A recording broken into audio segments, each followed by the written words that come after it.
Hey, wait, I'm live.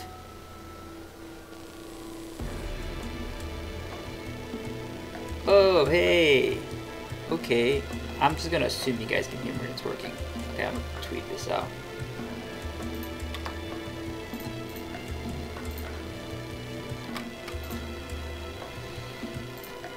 Alright, just give me 1 sec, guys, for the 0 people who are watching and probably going to watch this.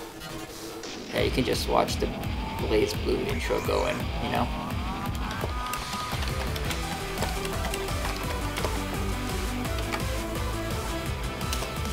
Yeah, I'm gonna tweet out full YouTube link. That should work fine, right?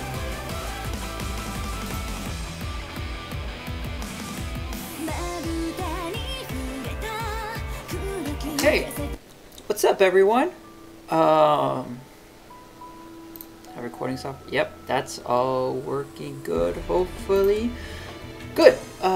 What's up, everyone? It's Fizz here, and I've kind of been gone for a while. Haven't been making much or any videos at all, and there's kind of a reason for that. And so I'm just here pretty much today to talk, because I've been feeling like talking recently, you know, about random stuff and like explaining my channel and how that came about and just talking about myself, kind of. So I'm gonna do that, but I'm gonna do it while streaming some Blaze Blue because I don't practice near enough and I haven't played in a while and I want to start practicing more. So here's my girl Izayori in her Saber outfit, because even though you're playing weave games, you gotta go full weave. And I'm just gonna be attacking a CPU with some good music so that it doesn't get annoying, you know. Please don't judge me too hard. I'm very bad at this game. Very, very bad. But, you know, it'll be good, hopefully. I also have the Astros game going on at the same time because I live in Houston and our boys are doing awesome. Ooh, that's terrible. Alright, I can't quarter circle if I'm walking forward. It always comes out as a DP. I'm still getting used to a new stick. Or like my first stick, really. Every time. Okay, how do you walk forward and then quarter circle? Because it just doesn't happen for me. So you know what?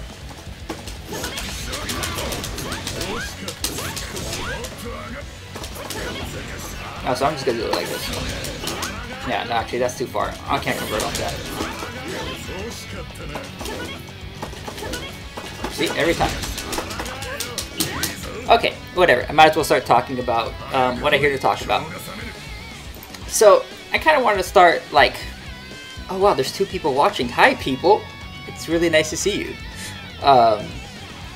So I kind of wanted to talk about like why I made this channel, where this comes from, and everything. Why I'm here. Why my videos suck, and all that good info. So what's going on down is, I guess it started with like every frame of painting and those kind of like film analytical video people. You know what I'm talking about? You know exactly what I'm talking about. Those kind of YouTubers, right? Because I've been an anime fan. I guess I really got into it in like high school. Oh my god.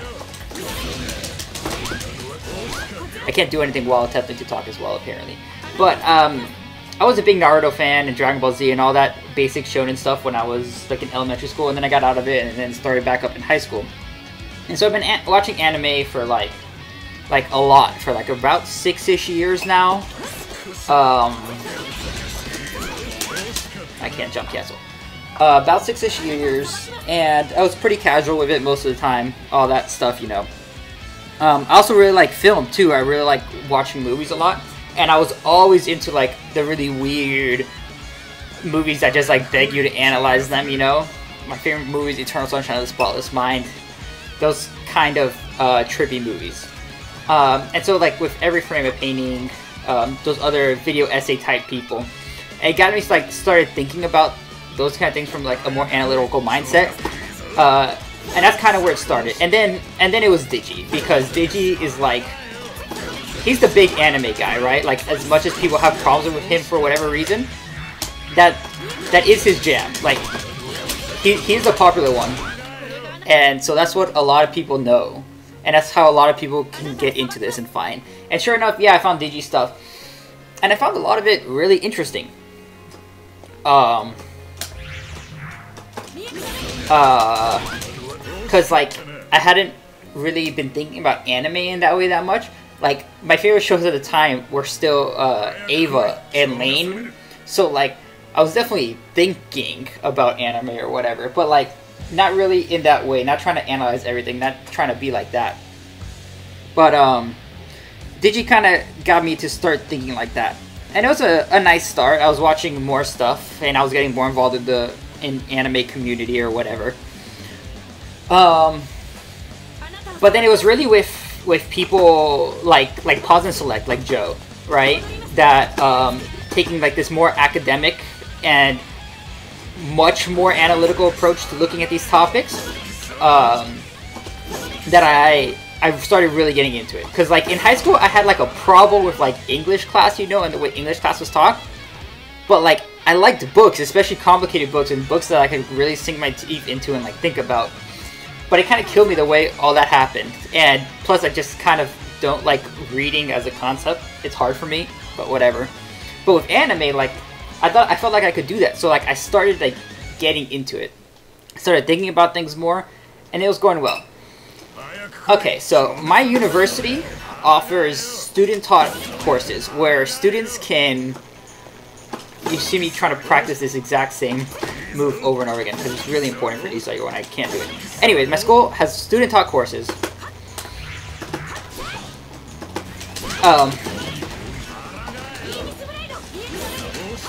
Can't do anything. Well, time to talk, whatever. School has student-taught courses. And I had taken one freshman year, and I thought they were really cool. So what the whole concept is that students can write a course proposal and a syllabus and propose a class. And if their proposal gets accepted, they can teach the class, and other students can actually take the class for credit, like it's a real class. It's a simple 1-credit class. It's not a lot of credit, and it's not supposed to be that big of a time commitment for students or anything. But it's still a real class, so I thought that was pretty cool. And I took one, and so then, at the end of my sophomore year, I took the class in order to teach a college class. Just like in case down the road there was something I wanted to teach. You know, set it up. Well, it turns out a big portion of that class was writing your proposal and syllabus, so I had to pick a class. So I'm like, hey, what if I try out this anime analysis game? You know? Why not? I think that could be something interesting to talk about. It would pretty much be... I was modeling it off like the freshman seminar like writing courses that we have at my university. And I thought I could make that work, but just with like anime. So I wrote the class. I wrote it as a discussion-based class where it's mostly discussing and having discussions where we would like watch shows as the homework essentially, and then come into class, and that's where we would like actually dig into them and like get into things, and do most of the learning and all that kind of stuff. And I thought it could work well. And so my lineup for the class, it was Neon Genesis, and in order, Neon Genesis Evangelion, Gunbuster, Madoka Magica, K-On!, Planetarian, Fooly Cooly, and Serial Experiments Lane. Okay, it was quite the lineup. And so the class was built for people who had never watched anime before. That's like my target audience. I wanted people who like never watched anime. And so the thing the class was focusing on specifically was characters and how characters are represented in anime, because it's always my favorite part, and the part that I was focused on the most, it's characters, right? That's what I like. So that's what the class was going to focus on. It's going to focus on characters, how are characters done in anime differently than other mediums and that kind of stuff. So I wanted some variety. So starting with Ava, right? Because Ava is just like... Oh, and it's like... Yeah, because Ava kind of, in a big way, defined the way anime characters went for... till now, really. it changed everything. And Ava's characters are so realistic and great and all that kind of stuff, so I thought it was just a great starting point. Even though this class is meant for people who had never seen anime before, you know, I'm going to start them off with Ava, because I think that's a good idea. I know people disagree, but I think they're wrong, because I think Ava is a great show, even though it's kind of weird. But when you think about it, like, so the way it would work is we would watch 6 episodes a week as homework and then discuss them. If you take Ava 6 episodes at a time and like have ample time to discuss it with other people and figure it out, it's really not that difficult show to get. It's really not. So I'm like, all right, let's start with Ava. And then Gunbuster to kind of like as a transition show because of the way the school year worked. Moving on to Madoka at that time would put too much stress on one week, so I put Gunbuster as kind of like a buffer in there as a short show, and then Madoka to kind of talk about characters not like as people but like as representations of ideas, which is something that anime does a lot. I always mess that up. Which anime does a lot. Okay, there's 2 people watching this. Who's actually watching this? Can you come say hi in the chat or something? Alright, we'll see. Can you guys can hear me, right? I'm pretty sure you guys can hear me. Yeah, my software says you can hear me, so I'm assuming you can hear me. So what was I saying? Oh yeah, Madoka. Characters as ideas, right? And it's a good show. Hey, Zentagon, sup? How you doing, dude? What are you booing at? Are you booing at me playing or me talking? Because there's both really terrible right now as I'm attempting to do both at the same time. And I didn't follow that up before I rapid canceled. Okay, so... Good, dude. What was I saying? Oh! Madoka, right. Okay, so... What's going on with Madoka? Oh yeah, Madoka as like... Oh, you scared me, dude. You scared me. That was a pretty scary boo, that was my bad.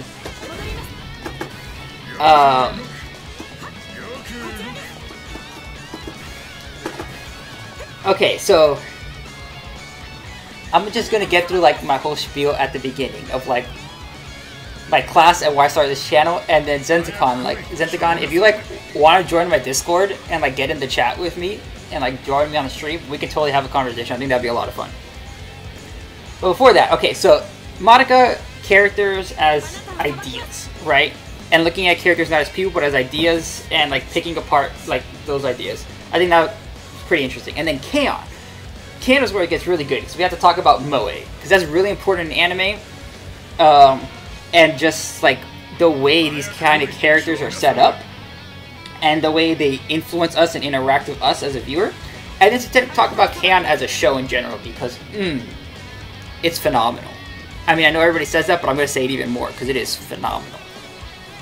After K-On! Was Planetarian because I kind of wanted to look at like a more emotional side of anime, right? Like how anime draws emotion out of us, and it was a nice short show to convey that with. And then Fooly Cooly as like a standard deep reading exercise. Like, just pick out the themes in there, the whole growing up stuff, you know, all that usual, whatever. And then Lane as kind of like a final exam. Because pretty much the top of the course, since like it is just like a student taught course, it's not supposed to be like the most serious thing. And like it's not supposed to be that difficult and that much work. So pretty much like the goal is to just like get people to think about media a little bit more carefully and a little bit more deeply. To like have conversations with it and to kind of pick it apart a little bit. That's kind of the point. And so then it's just giving them Lane at the end to try to like gather something from it. Give me some kind of meaning from Lane, you know? So yeah, that's kind of the way the class was set up. And so, first semester junior year, so like my class actually did get approved. I'm just overdrive. The class got approved. And so I started teaching it my first semester junior year, which was a year ago. and it was awesome. Like, I had an absolute blast. Ava was a little bit rough, just like I expected it would be. You know, people enjoyed it, and it definitely like left some impact, especially on several students. And we had like a good mix. We had some people that like never seen anime before, some people who like probably knew much more than me, and then like a good like range in between. So it was a really good mix of students, and everybody was talking a lot. So Ava went pretty well. Gunbuster was good, low transition. Madoka people really liked, and people got really into Madoka. The second week of Madoka, which is like last week, we watched the episodes 10 through 12 and Rebellion, because I think Rebellion is important. They were... we had a debate on whether or not Hamura did nothing wrong, and it went a lot better than you would expect it to, because we actually like made it a legitimate debate. Had to pull out good arguments, all that kind of good stuff. It was a lot of fun.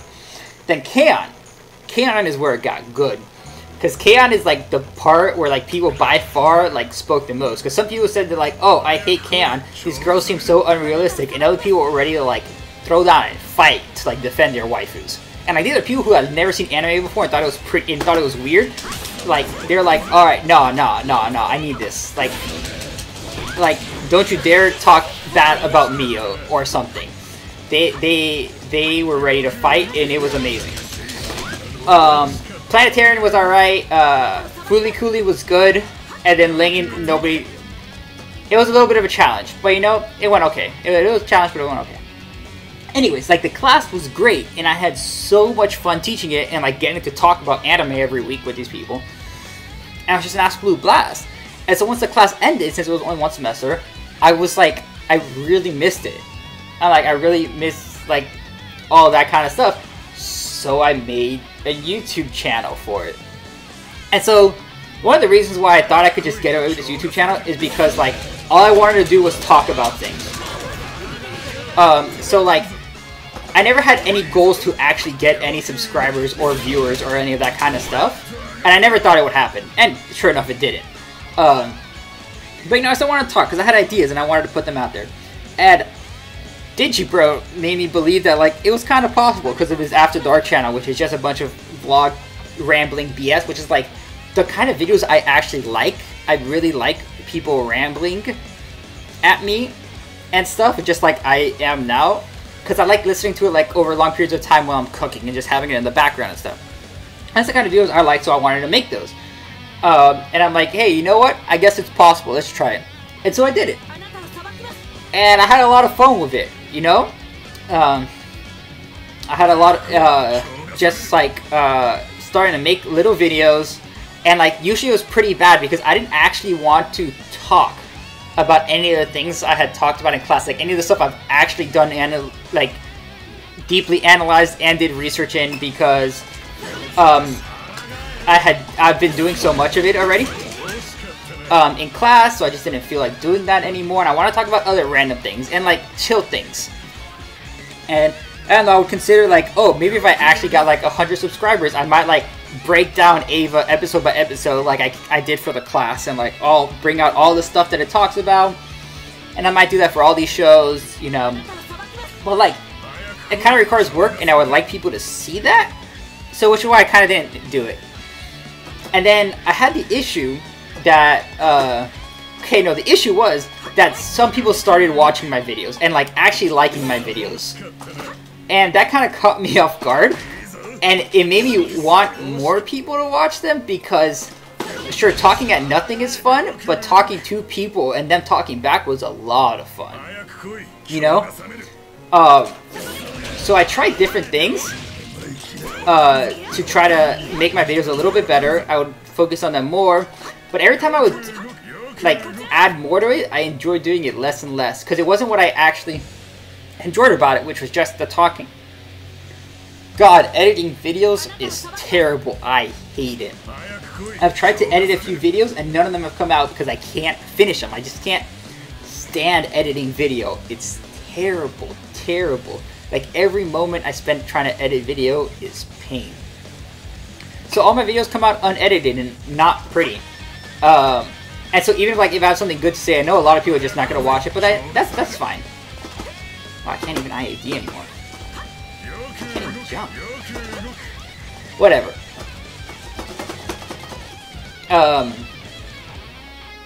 Yeah, so they're just like not pretty, and that's okay, you know. And I know it's not gonna be pretty. I know it's gonna be bad, but like the really good thing that came out of this is I found Pause and Select Joe's Discord like shortly after making my channel, and I'm like, oh, okay, maybe I'll try to make my channel so like I have like a right to talk to these people, because I still thought like YouTubers were like a bigger deal than their audience, you know. So like I got in there and like I met a bunch of like really cool people in there, and that was great because like now I had those people to talk to about things, and I learned a lot from them. And I guess this is like the first part I was ever like kind of part of an anime community in some way. Like I didn't involve myself that heavily. I played Skullgirls with a few people, which got me back into fighting games, which is why I'm playing BlazBlue now. I don't know if that's a good thing or bad thing. But yeah, I made some good friends. Kind of. Met some really cool people, like Zentagon, if you're still watching. Awesome guy. Found a lot of cool channels, like really small channels. Met a bunch of little creators. People were really supportive. It was great. That's probably the best thing that came out of it. And so yeah, I continued just making my little trash videos, not editing, attempting to not edit them. I tried really hard. Hey, no problem, dude. I tried really hard to edit my ReZero video because I actually think my ReZero video is really good and has a really good point. And I actually wanted people to see that one really bad, but I couldn't edit it. I just couldn't do it. It just was so painful. So I did it, and like I think 20 people have watched it, which is kind of disappointing. But to be fair, I didn't post it anywhere because I feel like I posted like another video the day before, so I didn't want to like post too much, and like it kind of just died out. But yeah, so that's what happened. And so then the reason I haven't been posting much anymore is because my class started back up. I'm teaching it again right now during this semester, and so I've kind of been getting like that fix of wanting to talk about like anime and all that kind of stuff. And I kind of haven't needed the channel because of it. So if like I actually have any viewers who just really enjoyed watching it and like miss my content, please let me know, because like if you want me to keep doing it, like I'll keep doing it. But like if not, I'll probably just disappear until spring, at which point my class will be over and I'll miss talking about it again. But for now, it's like I just don't really need to make videos because I have all these other people to talk about it with. And I'm having so much fun with that, which is why I've been gone. And then I've kind of disappeared off of Discord and like all the cool anime people that I've been talking to. Because, oh yeah, because school has been busy and everything. And I've been getting to spend more time with my girlfriend, which has been really nice. But yeah, so it's just like I don't need people that I need to talk to about things or anything, then like there's not much point. Oh, I also have other friends too that like watch anime now. I found some at school, so like I talk to them and like they watch seasonal stuff. Some of them are into like serious trash. Like I have a friend who watched all of Hajime no Gal, and like props to him for that. Like I don't know how he does it. I can't jump cancel. But yeah, so yeah, that's what happened with me. But like, I just felt like coming back today because I've been feeling like explaining this for a long time to like tell you guys what I'm about, why my videos are always unedited and terrible, and like why I started this and why I disappeared and everything. So yeah, and now I want to talk about like a bunch of random anime and stuff. Pretty much, I think I like want to talk about the things that I'm covering in my class, because like I have stuff to say, but like it's so much to say that I don't want to make a video of it because it feels like it might be too much work. Oh, okay, there's another thing. Here's something else I have to say. So all my stuff is just like vlogs, right? you know? Because I like vlogs. I like them like as a concept and as an entertainment form. I don't have a camera. I only have my iPhone. And I got my phone like 2 months before I started my channel. Okay. And when I got my phone at the time, like I just barely used storage. I never needed it. I always keep my phone super clean. And so to save myself a lot of money, I got an 8 GB phone. 2 months later, I started a YouTube channel with no camera, and all I got is my phone to record. So I'm going to delete everything off my phone. I got a good, like, 12 minutes of video I can record. Anything longer than that, and I got to stop recording, copy out the video, and start recording again. And it sucks.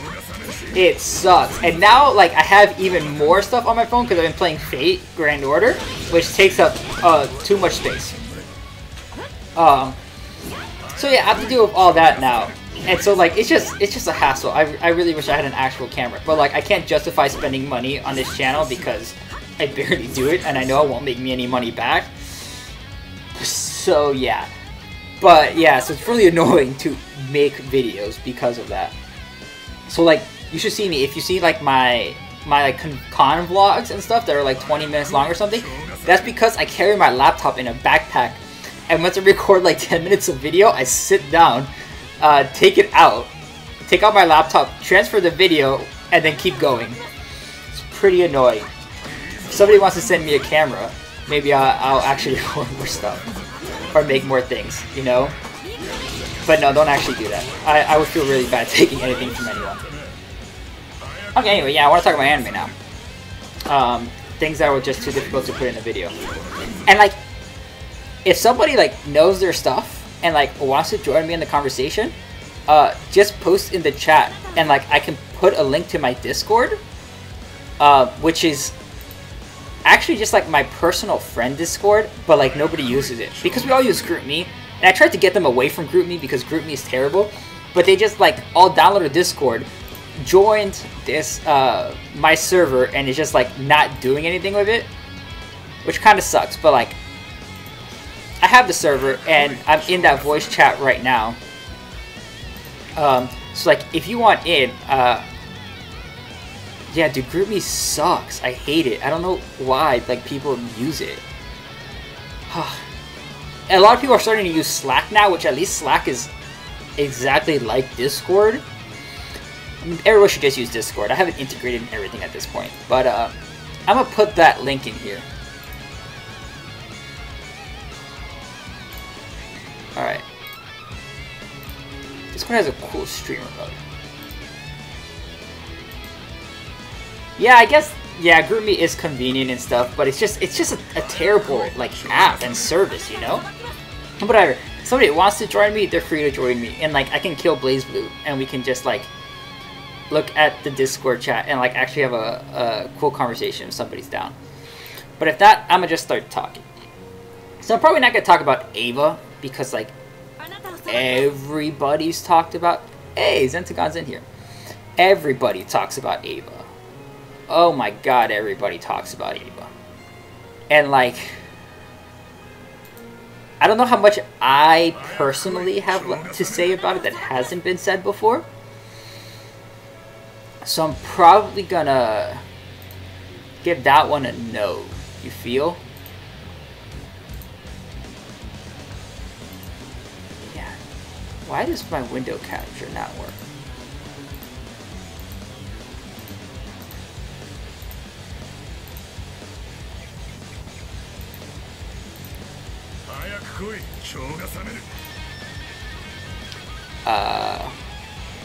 Yeah, this should be like the Discord in here, but like it's just not. I don't know why it's just all black.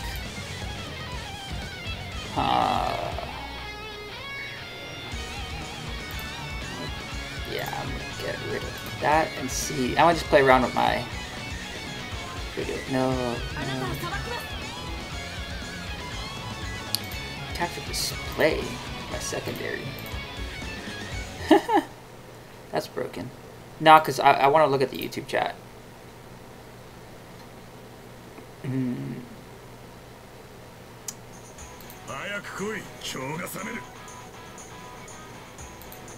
Let's see. Browser source? Huh.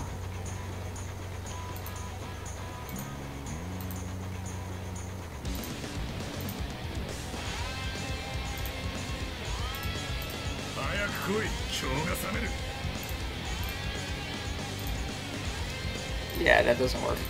Doesn't consider Discord to be a game. How surprising.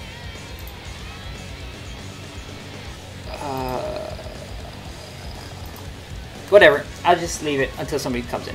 Okay, so I'm really not going to talk about Ava, but I am going to talk about Monica. Because I think Monica is actually really interesting, and it doesn't get enough credit. Wait, what's wrong? Why are we ripping? Because...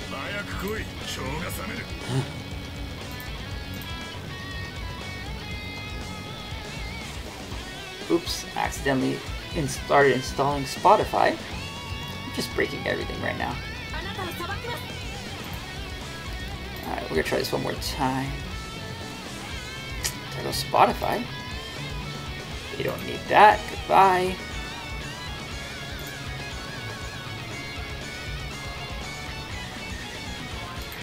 Window capture.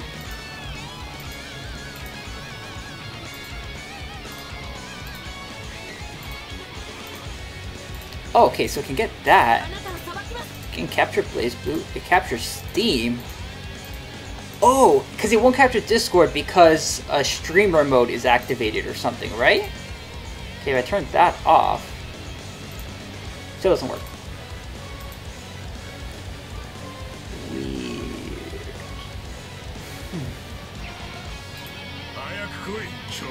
Okay, I'm going to kill Discord and come right back into it.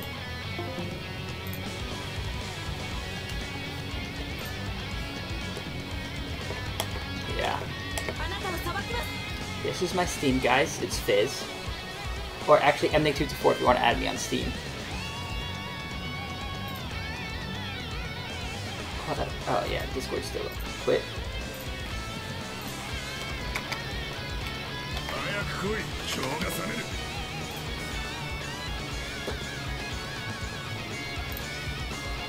Oh, is it opening? Yeah, it opened. Yeah.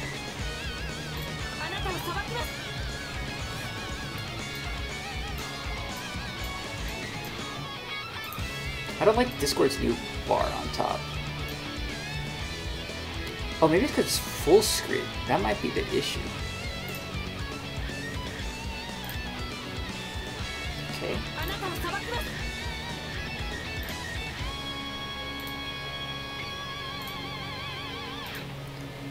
Nope, Discord's still broken.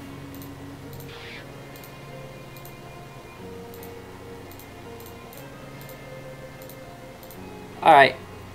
Rip in peace, Discord. Rip in peace. Oh well, people can still join if they want. But it is what it is. Okay, let's talk about Monica. Oh wow, still 0-0 top of the 6 for the Astros game, in case anyone was wondering. Okay, Monica, right. So, Monica's really interesting. So I said before that I was looking at Monica as from the perspective of like characters as representations of ideas. And this is a big Urobuchi thing in general. It's just not it's not Monica specific at all. But so the first thing you gotta understand about Monica characters is that everything a character says about themselves is either a lie or wrong. And it's up to you, dude, if you want it. Okay, everything that's said is either, yeah, a lie or it's wrong. It's kind of incredible, though. Every character is presented this way. And Urobuchi does it specifically to, like, highlight all of the flaws in themselves by making the way they present themselves the exact opposite of all of those flaws that they really possess. Because it starts with Mommy, right? Because Mommy is seen to us as like the big sister, twin-tailed, like mentor character that's just like a super classic archetype. Like they're everywhere, right? And that's what Mommy is, and that's how she's presented to us. And this is just not who she actually is, because she's really just like a super scared little girl, you know? And she's faking it the whole time, and like she reveals this scaredness to us right before she dies. Oh yeah, I'm gonna spoil all these shows, by the way, but you should just go watch them anyways. But so yeah, Mommy presents herself as this really brave and strong when she's really scared and weak. And so like that's just our first hint. And so then we go into Sayaka, which like a big chunk of the show is dedicated to. Because Sayaka like tries to present herself as like a selfless hero of justice. She uses her wish to save somebody else, and like all she really wanted to do was save him. And she like wants to fight for good and all that this kind of stuff, you know? And that's what she's about. But that's not what she's really about. It's like she used her wish selfishly. Like, yeah, she wanted to save him, but she really wanted him to thank her for saving him. You know, the violin dude whose arm was broken and he couldn't play anymore. That's what like she really wanted. So it was pretty selfish, and the whole time she was being super selfish and kind of just like throwing herself away. And she was like, she thinks she's being selfless by essentially throwing her life to save other people, but it's completely ignoring all of the people being hurt by her doing this. And it's a super selfish thing to do. She's just trying to make herself feel better and justify her existence. She's being super selfish. And then you have her mirror in Kyoko, who says she's selfish and should only do things for selfish reasons, and that's the best way to do things, and just be selfish and all this kind of good stuff. But she's actually very selfless. She comes to really, really like Sayaka and try to save Sayaka, and actually sacrifices herself to save Sayaka and the other girls. She's actually selfless. And so like that's how all these characters are presented. They are just opposites of what they say they are, and it's really, really interesting.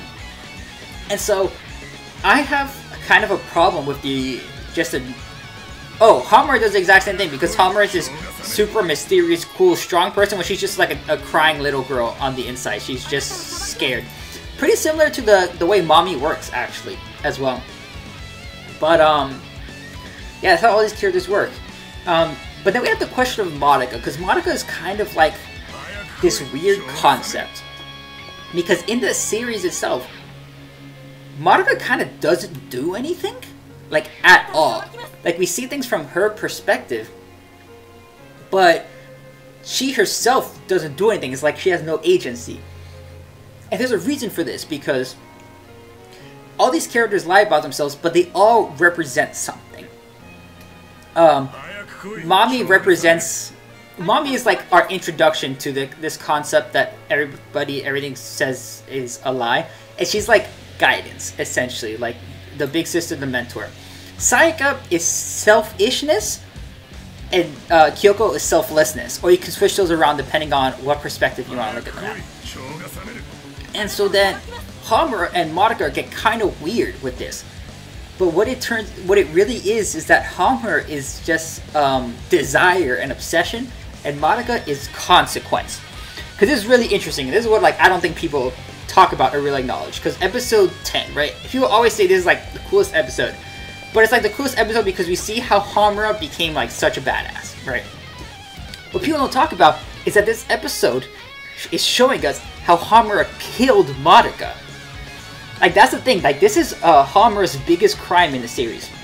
Because when we see them the first time, Hamura is like this super scared, weak little girl, you know? And Madoka is like strong and brave and super friendly and just like a great stand-up person all around. And it's really cool and all that kind of stuff. But then, when they fail against Walpurgisnacht and Madoka is dying, Hamura doesn't wish to, like, the way Hamura wishes to save Madoka is, instead of Madoka being the strong one that saves Hamura, like what happened in the show, like saves Hamura from like her patheticness or whatever, Hamura wants to become strong enough to save Madoka. And so this has like two parts. One, which is Hamura getting a lot stronger, but the second, which is Madoka as a person getting weaker.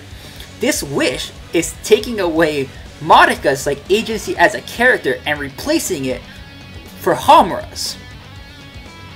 And it's all presented in a super cool way, because Monika seems like the main character because it's told from her perspective, right?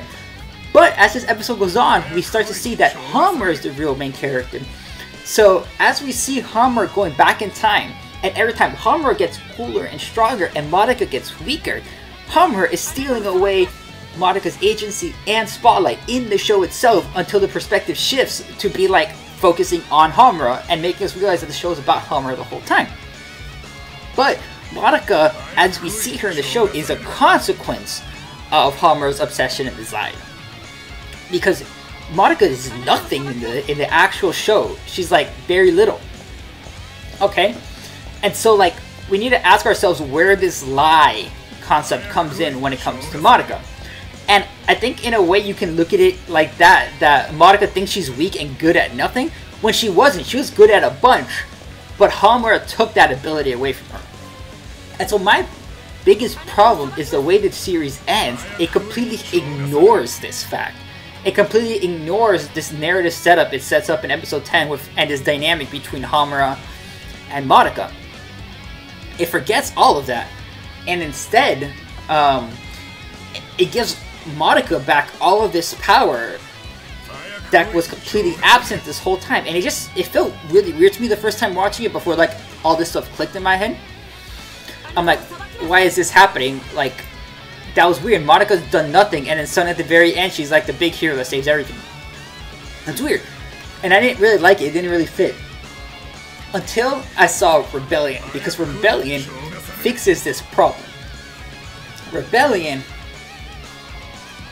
takes that perspective away from Monika and brings it back to Homura and like fixes Homura's story. So first from this narrative perspective, but like if you want the whole like narrative actual plot perspective, the whole show can be seen as the story of Homura trying to save Monika. Now you guys can't see me right now, but I'm shaking my hands really violently as I talk. I'm sure if you've seen any of my videos, you see me do that because I'm Cuban, and that's what we do. We talk with our hands, and I get really excited about this stuff, so I do it. That's why like you see me doing random stuff over here, because I just need to do something with my hands. Mostly thrust them at the person I'm speaking to. But it takes that perspective back to Homura, because Homura never achieved her goal. She never saved Monika. Monika still disappeared. It was never conclusive, and like the show doesn't acknowledge this, you know? The show's not like Homura's never like, oh, I still failed, this isn't what she wanted. Homura's just like, okay, this is fine, you know? Monika still disappeared and is not being like a normal girl with a normal life like she wanted to, or any of this kind of stuff. She's just dead now, and I guess that's fine. No, that's not fine. That's not cool. But Rebellion completely addresses this issue by bringing Monika back and allowing them to have a conversation where Homura can directly ask her, is that what you want? And that Monika says no, and Homura's like, okay, I know what I gotta do now. I gotta save her. And Rebellion, like people were like, oh, Homura did like so much wrong, like that was evil, whatever. She took down like God Monika when that was Monika's wish. It's like, no, because like that's not what Monika really wanted on the inside, at least not to what Homura thinks. So that's like Homura's final act of saving Monika, and like everybody's mad about it, which like is understandable from that perspective. But like Monika's finally achieving like her goal this whole time, and it evolves her meaning from like obsession to love, whatever that means within the context of this show. And it's done in a really cool way, and like it presents. Check this out, think about this. It presents Homura as evil. Homura specifically says that she's a demon, right? Like, this is bad. But everything every character in the show says about themselves is wrong. So what is that telling us there, you know? Homura, like, did nothing wrong in this. Like, this is what Homura needed, and, like, the story is just completely incomplete without Rebellion, you know? Film sucks. Like, as a film. All the imagery and stuff, it's just way too out there. However, Incomprehensible Mess is my aesthetic, so I love it as a film. But like, I understand why a lot of people don't like it, but it's necessary because it's just incomplete without it. You're just missing like the point, essentially, to Hamura's character, which I would say is the central purpose of Madoka. You know? So Hamura did nothing wrong. In Rebellion, in the show in general, she killed Madoka. That's pretty bad. So there you go. Nuanced answer. That's my thoughts on Madoka. Nobody talked about... I think I just missed a train. Maybe somebody has talked about all this. I talked about it a little bit in the first video I made for this channel, actually, was me talking about why I think Madoka isn't good without Rebellion, and it's pretty much for this reason that it doesn't finish Hamura's story. And like, some people were not happy about that. Some people were. Some people weren't. Because I actually posted it on the Madoka subreddit, and it got like 100 views or something. It did pretty good. It did pretty good. But yeah, so that's Madoka. I could talk so much about Madoka. Oh yeah, here's something really interesting I want to say. Because when I took the class, right? When I taught the class, I had people write essays, and I pretty much had them write. Well, I just noticed the dust effects when you jump and dash. This show's so beautiful.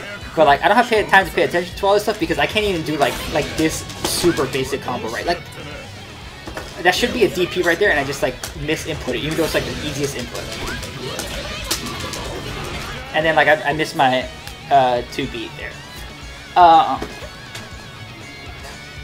I'll search for a different character that I can play a little bit easier. Because Izayori is really hard and she's pretty new for me.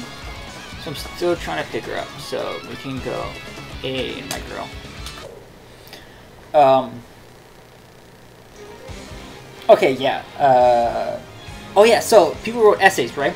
And so one girl wrote this essay that I thought was actually really, really interesting perspective. Oh, Zentugan, you want in?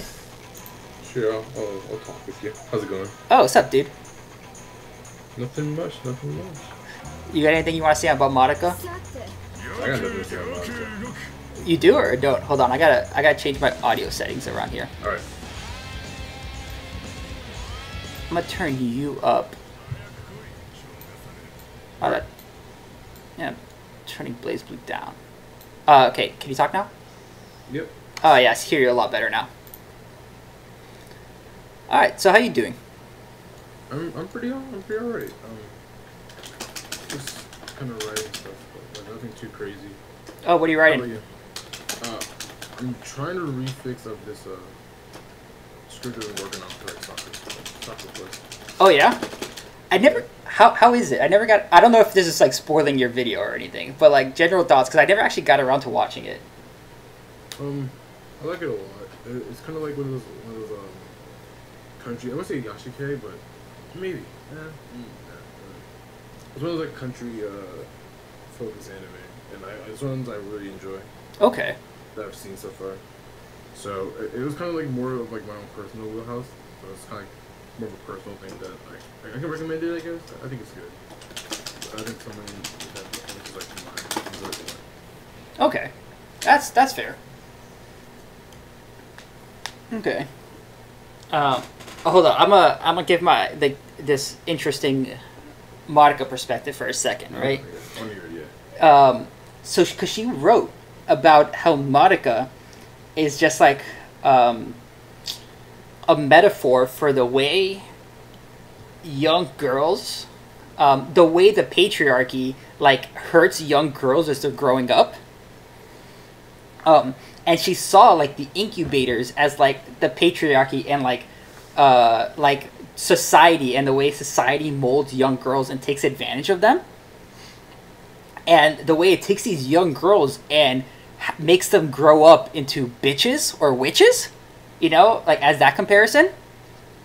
And I thought that was a really, really interesting perspective and interesting way to look at it.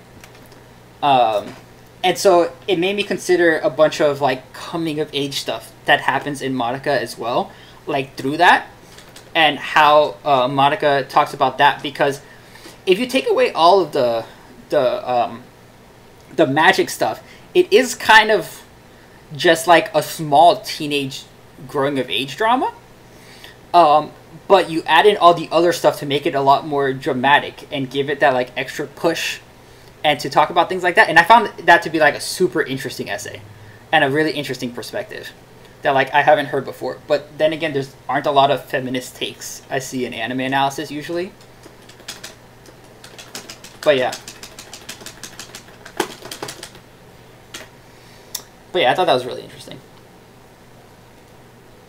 So yeah, anything you want to talk about Monica before I move on to K-On! And start just ranting hard? I have nothing to really say. I've never seen Monica, so... Oh, okay, so all this probably makes no sense to you. Not really, no. Okay. It's interesting, though. I've been listening. It's pretty interesting. I recommend it. You seen K-On!? I've seen 7 episodes of K-On! Season 1. That's one of the shows I've been meaning to finish. It's been like, kind of busy, so I've had time to finish and sit down and like watch it, you know? Okay, because I'm ready to go off like really hard about how amazing episode 8 is. Oh. I'm sorry, I haven't seen it. You stopped Right, one okay. episode too soon. Right. Go ahead. But okay. And so when people talk about like K-On!, right?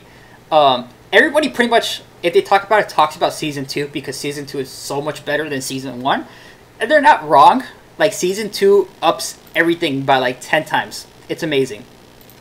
But season 1 doesn't get enough credit because of the way season 1 is structured. Because it's structured absolutely brilliantly. It's not directed as tightly. Like Naoko Yamada like hadn't completely come into her own yet. Like you see a little bit of like her touches. But they're not refined yet as they would and get a lot more in season 2 and everything.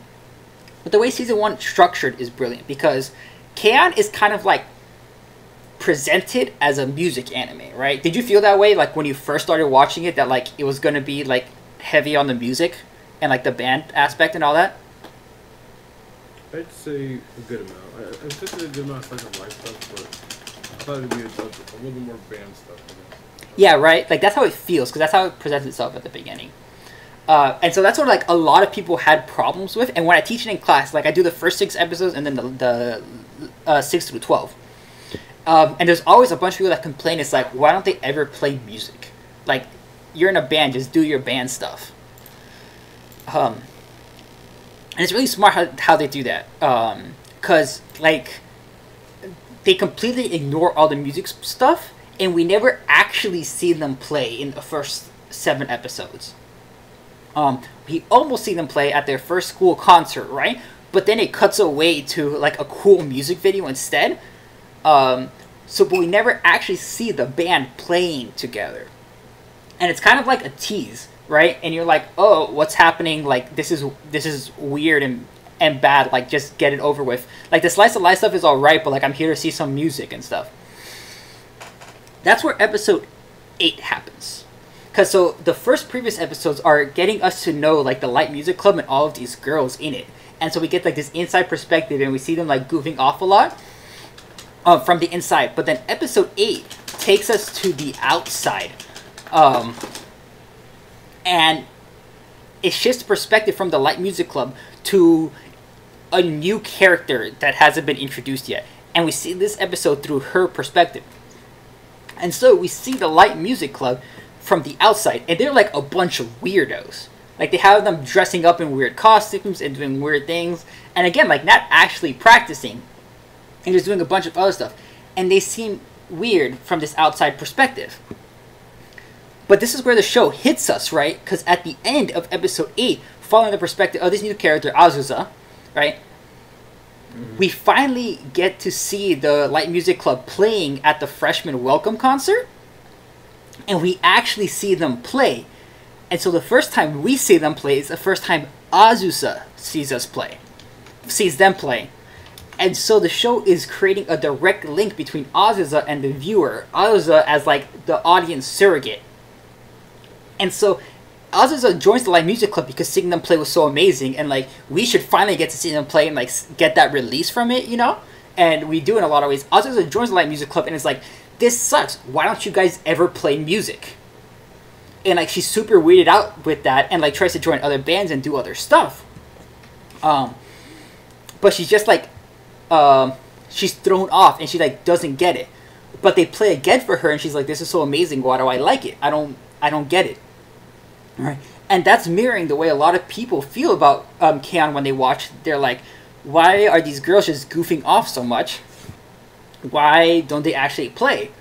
And so we have a character that perfectly mirrors those thoughts for us and acts as the audience in this situation. And then they have a nice speech when she's like, wow, you guys are amazing. How? And it's like, because we have so much fun together. It's because of the fun we have together, you know? And she's like, okay, maybe I'll give this another chance. But then Azus is like, I'll join the band, but like, are we actually gonna practice and take it seriously? And Mio's like, yeah, we'll practice, but we're probably also gonna drink tea and eat cake and goof off all the time too. But that stuff's important too. And that's like the thesis statement of K-On! As a show. It's right there. That like all of those goofing off and small moments in life, like that slice of life, it's really important. And that's what the show decides to focus on. Because we see that these characters definitely do practice. And like we see them in the back or in small moments actually practicing. But we don't look at that because that's not the important part. The important part is all of the other stuff. The just getting together and being friends and all that. And so that's what it's introducing us to. And so like it knows it has kind of a rough start and like it won't be everybody's cup of tea because like they won't get this concept. So it literally introduces a character with the exact same problem that the audience can directly relate to. And then fixes, like addresses that issue with that character so that the audience can understand. And so then as Azusa, as a person, starts becoming more comfortable with the Light Music Club and all their fun, so do we as a viewer until we're just completely invested. And then we have room to go into season 2 with all of the super fun hijinks and slice of life stuff. And like we're ready for that. Like season 1 prepares us using Azusa so perfectly for it. And then, of course, Azusa becomes the main character of the show at that point because a lot of people can relate to her directly and, like, her opinion of the Light Music Club versus our opinion of the show. And I think it's brilliant. And, like, I hear nobody talk about that. And it makes me sad. But, yeah. So that's why, like, K-On! Season 1, genius. Absolutely genius.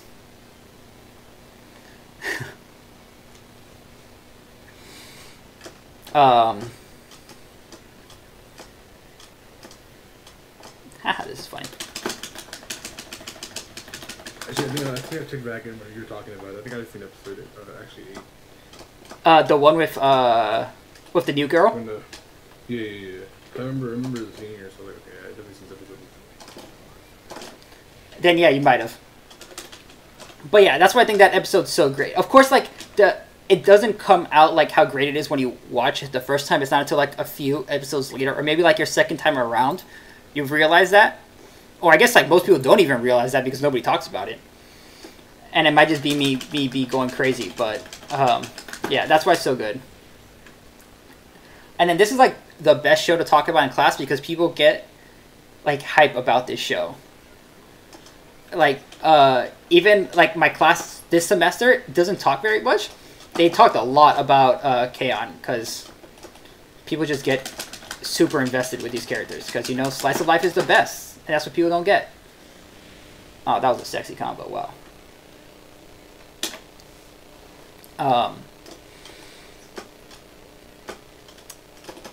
Oh, and Moogie's amazing. Like, as a character.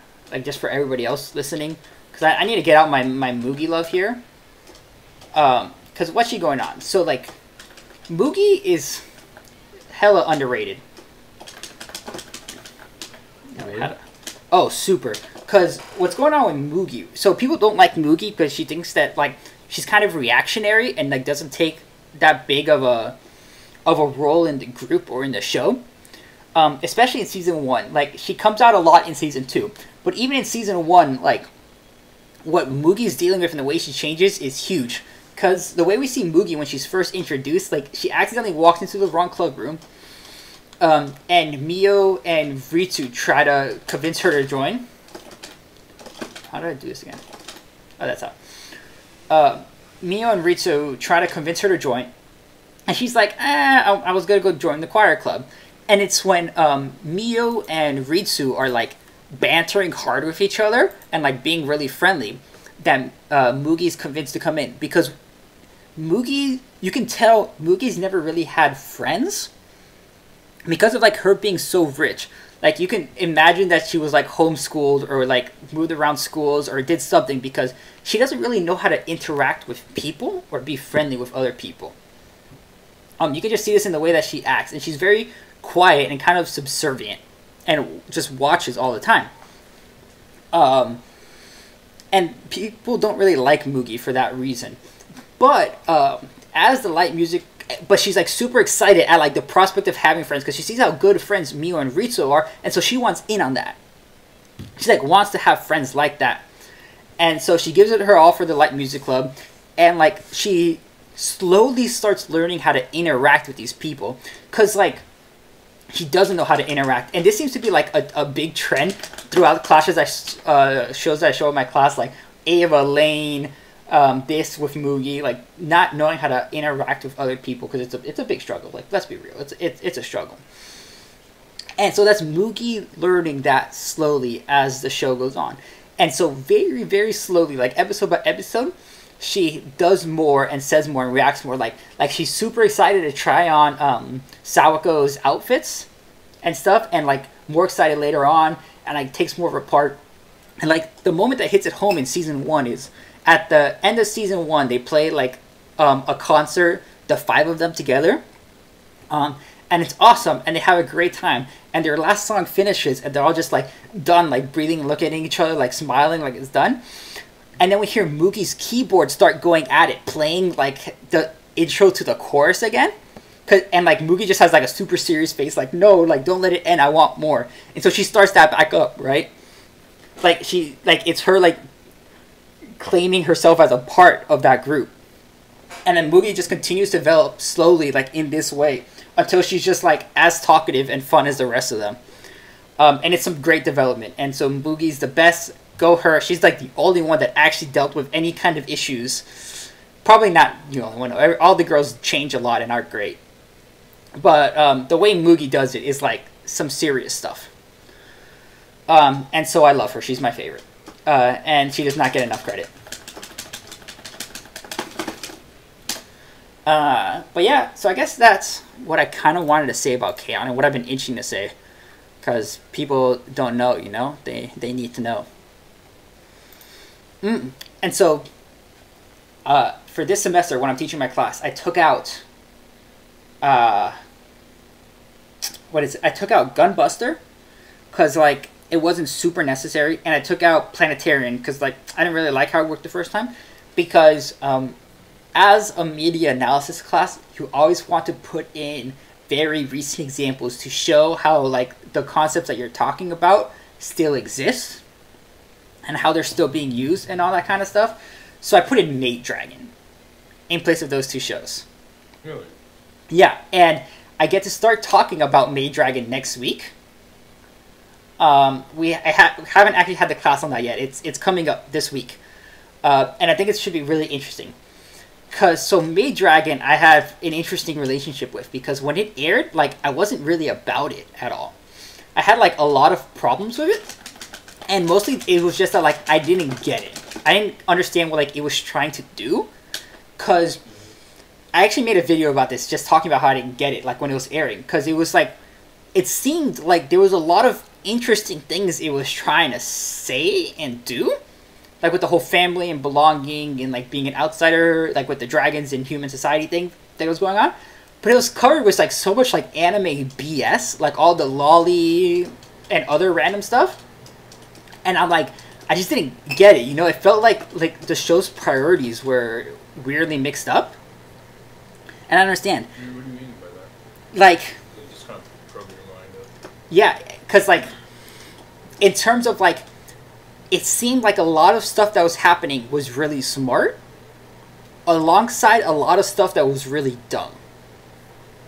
Like, every episode would simultaneously have moments that would make me stop and be like, huh, that was really interesting what they did. And moments that would make me stop and be like, huh, that was really dumb. Why is that necessary? You know? And so I just had a lot of these. And so, like, I brought this up actually in Joe's Discord. Because, like, everybody was talking about how great Maid Dragon is. And I'm like, I don't think Maid Dragon's that great, guys. And it was Jekko that I got into a discussion with about this. And he's like, nah, dude, you have it wrong. Maid Dragon as a show is about the otaku. and like the concept of the otaku. And I'm like, huh, interesting. That's an interesting perspective. So I started thinking about it more, and then Jacob came out with like his article, like breaking down everything, and like I totally buy it. And I went back and watched it, and like he's totally right. And all of that dumb anime stuff, I thought was like, wow, that's dumb. It's actually really interesting because all of Maid Dragon is just centered around the idea of the otaku and different facets of otaku culture. Like, yeah, with the maids, and then all the characters are just like otaku jokes. And so here's what I didn't get, because like I understand that Kanna's a lolly, right? Like that's obvious because that's super art. But I had no idea what was going on with Lukuwa and like the boy that she was into, because I didn't know Shotokan was a thing. Really? Yeah, I just had never heard of that. I guess like I had just never been exposed to it. That's weird. Yeah, I don't know. It's just I guess nobody, and like since the show, I still have not seen it anywhere. I don't know how I just managed to avoid that specifically. So like that was always throwing me off. And like what's like, oh no, it's Shotokan. And I looked it up. I'm like, oh wow, it is. And suddenly every character is an otaku joke. And they're all explorations of all of these different otaku forms. And I'm like, wow, everything makes sense now. And so it's really interesting to talk about because if you talk about anime, you need to talk about the otaku and all these really otaku-centric shows and all of these different facets of otaku culture, which is what we're using Maid Dragon for now in my class. And it's really interesting because I have a lot of people who aren't anime watchers like at all. And so I've given them the task to attempt. I told them that that all of the characters are based off of different otaku interests and kind of things. And I gave them the task of finding examples of each of these, like in other forms of anime, and I want to see what people come up with. And like if people even recognize them. But like that's what the point of actually talking about it is. So like I'm not expecting too much, but it could be interesting. But yeah, that's what's going on with Maid Dragon, and like I'm excited to see how that goes. Oh, that's interesting. And then Fooly Cooly it's Fooly Cooly. Have you seen Fooly Cooly? Yes. Yeah. I saw it pretty recently, I think. Like the last 5 months. Oh, really? Yeah. Oh, okay. What did you think about it? So what? Wait, can I talk to you about it? I don't remember. I think I was talking with Kenji about it. I remember, yeah. But it was really cool. I also watched one of my friends had made a video on it maybe like last year, talking about it. So I think I had like prior insight going into it. Okay. And I kind of knew what was the 1-2 pretty much. Mm-hmm. Before, so for most things. I mean, I think I caught a few things that he may have not talked about. It was an interesting show though. It was pretty good at kind of like saying its own theme without like being too explicit. Mm-hmm. I'm sure if I had not known prior to like about stuff that my friend talked about, then I think I might have not caught a lot of things. Maybe. Yeah, no, that's fair. Like I wouldn't, if you don't like at least tell somebody like the central theme of it at first, and they just go in blind, like they probably won't catch it. I know I didn't when I originally watched it.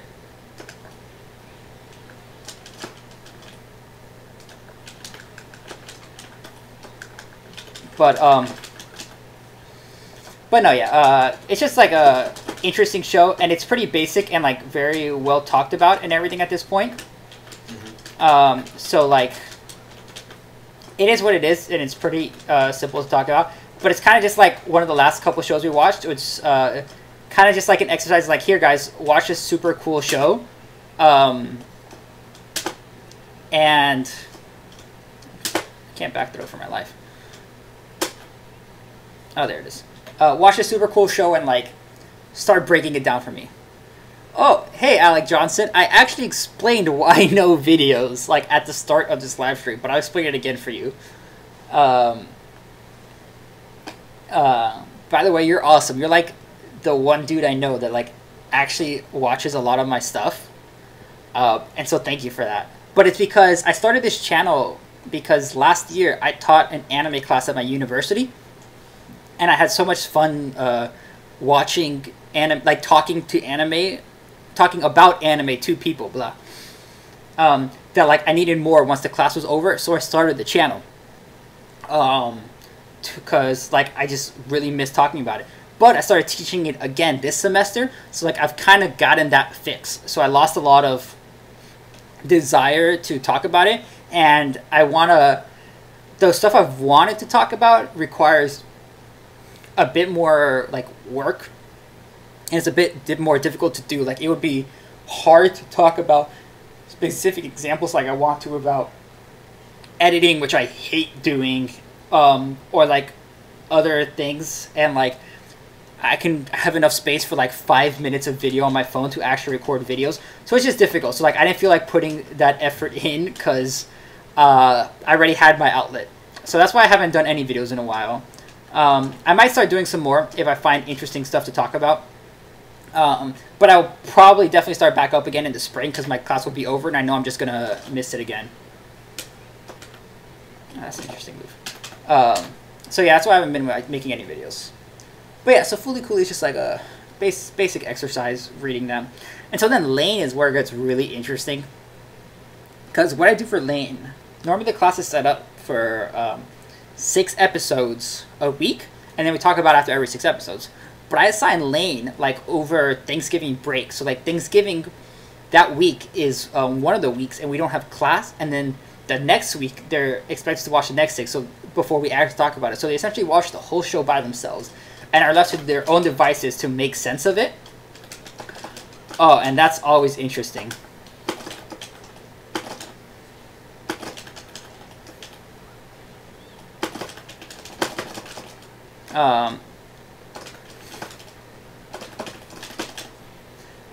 Yeah, because Lane is something.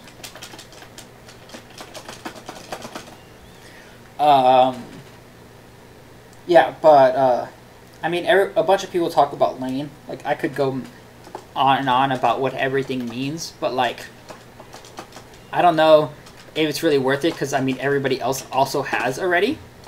Like, there's a bunch of resources when it comes to Lane, and like, not so much stuff that like I don't see people talking about, because people talk about like a decent enough. I think, I don't know. I guess I have like a slight problem with the way people talk about understanding Lane in a way, because usually like I see questions like, because I'm on the Lane subreddit just like explain things to people when they come in to ask questions, but you just like, wow guys, I finished Lane, but like there's a lot I don't understand. I'm like, oh yeah, my time to shine.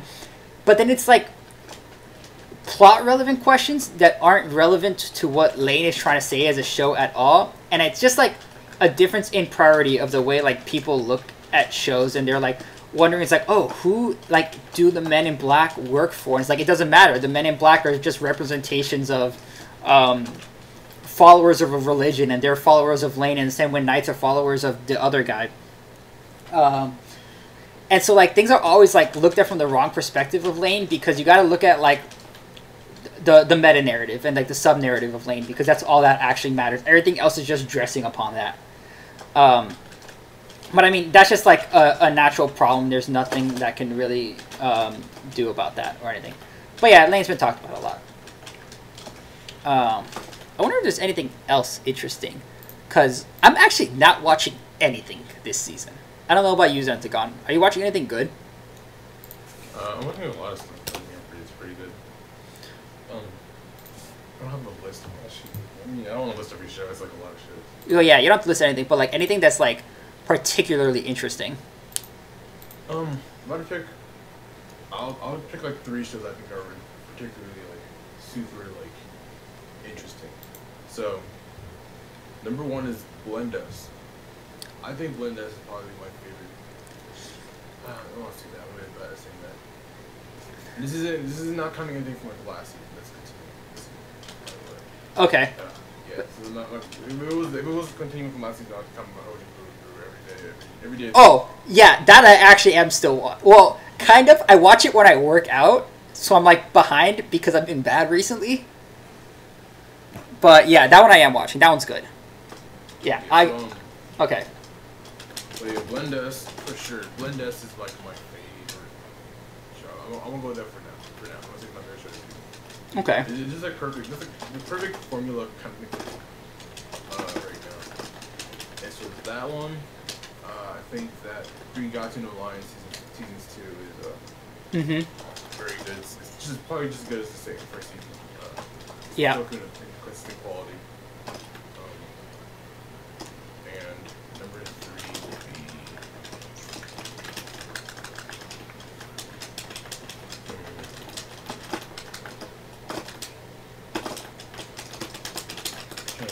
Maybe.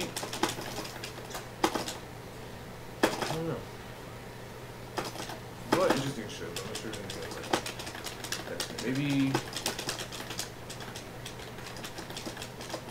Maybe Children of the Whale. Oh wait, what is that? I haven't heard of that one. The Children of the Whale. Maybe it's just yeah, Children of the Whales is about this group of people on like a sand. It's like a weird sand whale like structure. Not like a whale, like a human, like a living whale, I think. Okay. But, like, a structure. It's like a weird structure. It kind of floats on sand. So like the ocean is like sand. Okay. And they have people that are, like have powers and that don't have powers and stuff like that. And people with powers die really young, on that island and stuff like that. Like on that floating mass. But they live in like relative what's it called? Isolation. And like it's like they don't know there's another world outside, so they think that the world's kind of like gone pretty much. And they think they're the last people. They haven't seen people in a long time. And it kind of hits the actuality that there's actually more people, and it's like a bigger conflict outside of their comfort zone that they kind of get forced into. Okay. And what's it called? They get forced into and have to kind of deal with. It sounds interesting.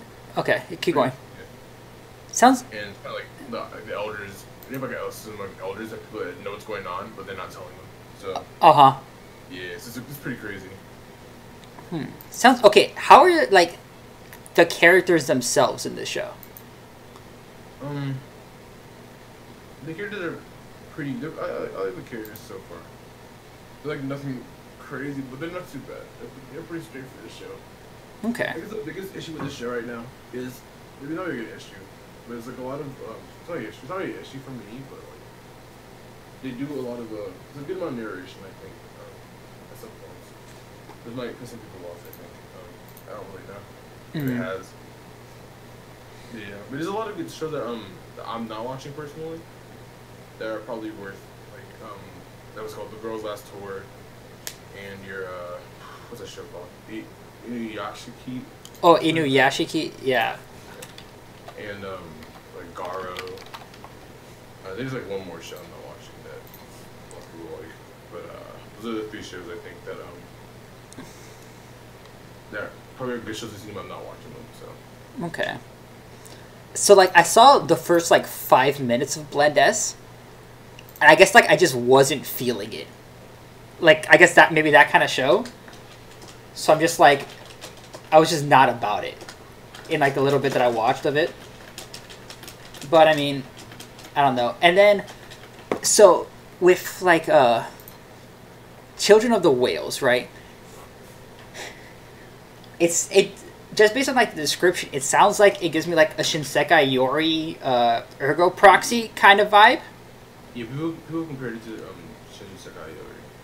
So like. So the reason I ask about the characters is because I absolutely hate Shinsekai Yori. I hate it so much, and like people I know like in real life just give me like so much crap for this.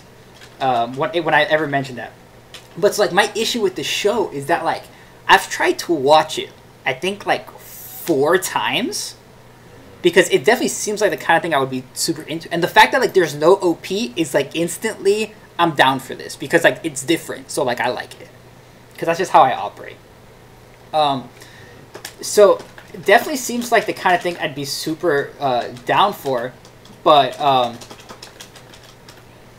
the characters themselves feel so uninteresting, and bland. That like I just can't get into it at all. Like I don't care whatsoever. And so this is like my big problem with world building shows. That is like, oh wow, cool, you set up your world all interesting.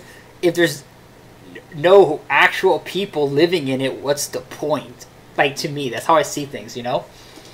And Shinsekai Yori like has this problem so bad. Like I hear characters get better later on, but the fact that like I've reached episode 5 4 times and I've never remembered a single character's name or cared to is a problem. You know? And so, like, that's just, like, my problem with Shinsekai Yori. And then Ergo Proxy, too, because Ergo Proxy, like, starts off great in that regard with Riel. And, like, she's awesome. And then, like, by the end of episode 1, they turn her into nothing. And she's useless. And then it's just the Vincent guy, and he's also pretty useless. And so they set up all this world building and dystopian philosophical stuff. But it's like, there's nobody, like, that really inhabits it or is... Nobody I care about is affected by it. And I just completely lose interest in these kind of shows. Okay. I see. But yeah, but like... I'm trying to think if there's a... Made in Abyss kind of does this. But like actually has good characters with it, so I cared. So, like, that's a good example of how it can be done well. Although I didn't really care for Made in Abyss that much either by the end. Just because, like, that little string of boring episodes in the middle since I was watching it weekly, it was just, like, kind of made me lose interest. If I go back and rewatch, like, all in a string, I'd probably love it. But that little dip kind of killed it for me. I got you, okay. And then, I don't know, Blendes, I was just, like... not feeling it, but I keep seeing that meme everywhere, so it's like... The intro meme? Yeah. So it's like, I don't know, maybe I gotta give it a chance. I am watching, I might, like, give it a full episode. Shokugeki no Soma Season 3 I'm watching. Okay. Just because that's, like, me and my girlfriend's show. It's, like, her favorite anime. Oh, is it? Yeah. Either that or Keijo. Okay. I've never seen Shokugeki. It actually got it had a super strong start. And I thought Season 2 was really good, too. But, man, Season 3 is so boring so far. Like we both think that. And I don't know, it's just like... And there's like no animation to every shot. It's just like it feels like watching a slideshow with like panning shots. I don't know, it just feels like not nearly as much like heart is in on it this time. Which is kind of disappointing. But, yeah, who knows. I thought last season was really good though. But everybody's saying like this is like the season of the year. I mean, we'll see. I mean, maybe things coming up, you know, about that might be like making it that is a slow start, but like making it something good. Yeah, it might be. I mean, I can't really say. Yeah. God, I've never seen it before, but yeah, we know what to see, I guess. Hopefully it turned out to be alright. Alright, so I have a question for you, personally, okay? Why shorts? Like, why do I talk about shorts, or like why? Like why that. do I do shorts? Like why do you talk about? Because I know you talk about shorts a lot specifically, and like you seem to really like shorts. So like, why focus on shorts? Well, partially, that it's kind of easy for me to make a video to watch a because like, well, not to like watch like it's already editing a video. So something hard to watch a video. I always feel like I have to break down it. Like, I remember reviewing a show.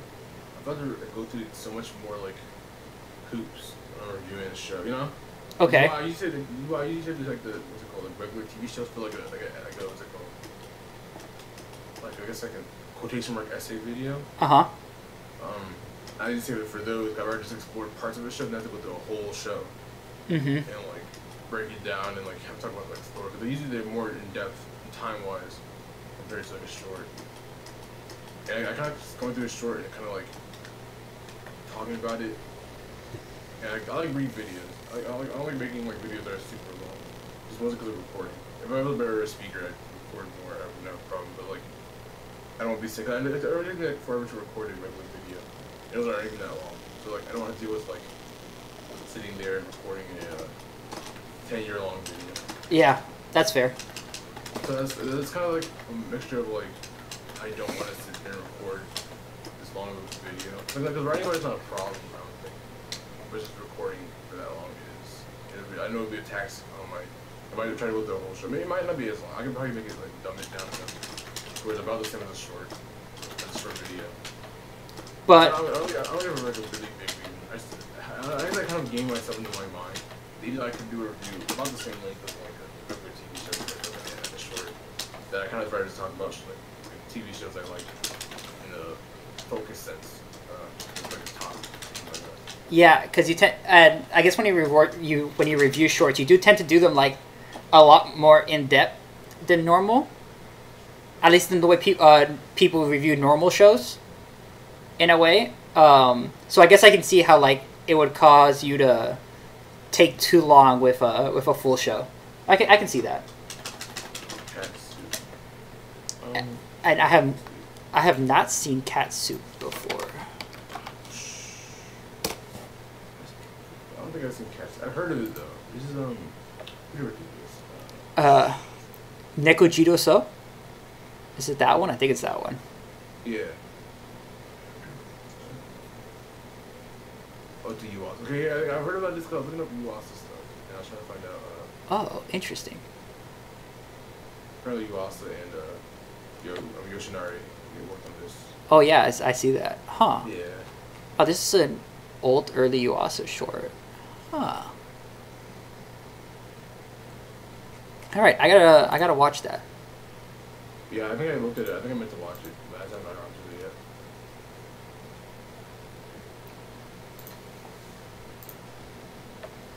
I guess another one that was like tricky to watch, but I've not seen this particular short. I'll just put it in my watch thing to watch though. So thank you for reminding me about it.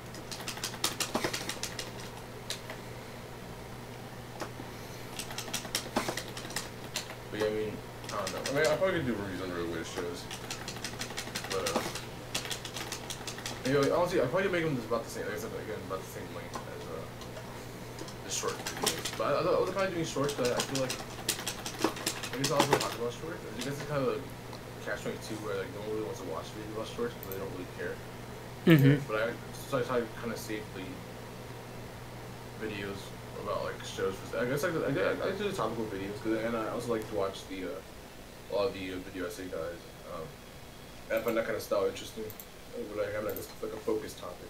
But like literally I think about every show on my channel that has to do with like a regular show, like a regular full length, is probably in that thoughts category. Outside of maybe like nothing actually, yeah. I see when I really like a show. If I really like a show, I'll talk about it.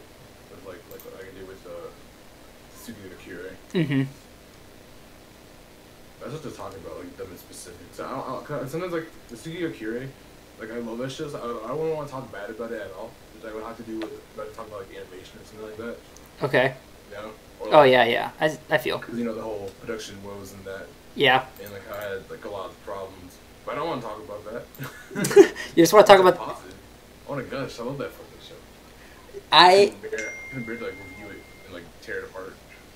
I feel that I'm the same way, which is why like I don't like to try to do unbiased serious reviews. I hate them because it's like I'm kind of like, if I really like a show, I will ignore all of the bad things about it, and I just want to talk about the good stuff.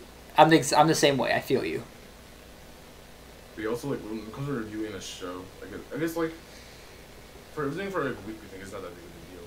When it comes to reviewing something like that I haven't seen before, that's binge, be like an older something older. I wouldn't want to watch like all those episodes to review it.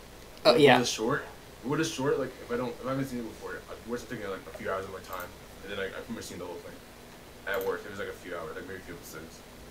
So the time commitment is just like very easy to like turn around a video for. Okay. But I like shorts a lot. Shorts are cool. Shorts have a lot of potential. I don't know. I like to watch shorts. That's my heart. I don't like to watch shorts. I just, a lot of good shorts. I don't know. I just never like. It's never enough to get me like fully invested, you know. And I know it's just like a personal thing. Mm-hmm. But yeah, I'm one of those guys. I'm part of the problem. Sorry about that. It's alright, man. Honestly, you know, different kinds of shorts, like the TV shorts, you know, like the regular, like they see like a Crunchyroll type shorts, and you have like the like graduate type shorts or the OVAs, stuff like that. Literally like one episode OVAs. It's like so many different types of like what I consider, I guess not really all shorts, but like stuff that's like short form content. Yeah. Okay.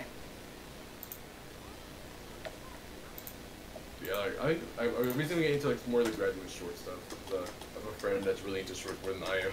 And he watches a lot of like more like auteur shorts, I guess. So I've been kind of getting recommendations from him. Like, I found this one really cool one. That I've been more on. It's kind of related to like, since I'm also like a senior in college, like you are. Okay. Like yeah, it's like the whole like based on like the job. Oh, the job hunt. Yeah. Oh. I was like, I feel this so hard.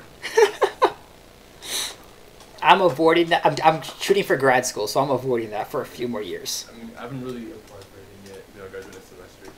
I'm kind of busy with like school. I haven't taken the time to apply stuff, which is probably bad. But I guess it's not too bad because I'm not graduating yet. Mhm. But yeah, it's not fun, and I just get it all out. I don't know. I kind of resonate with like certain shorts, because I also you have so much more expression with like some shorts compared to like 'cause it's cheaper to make, you know. Oh. Obviously.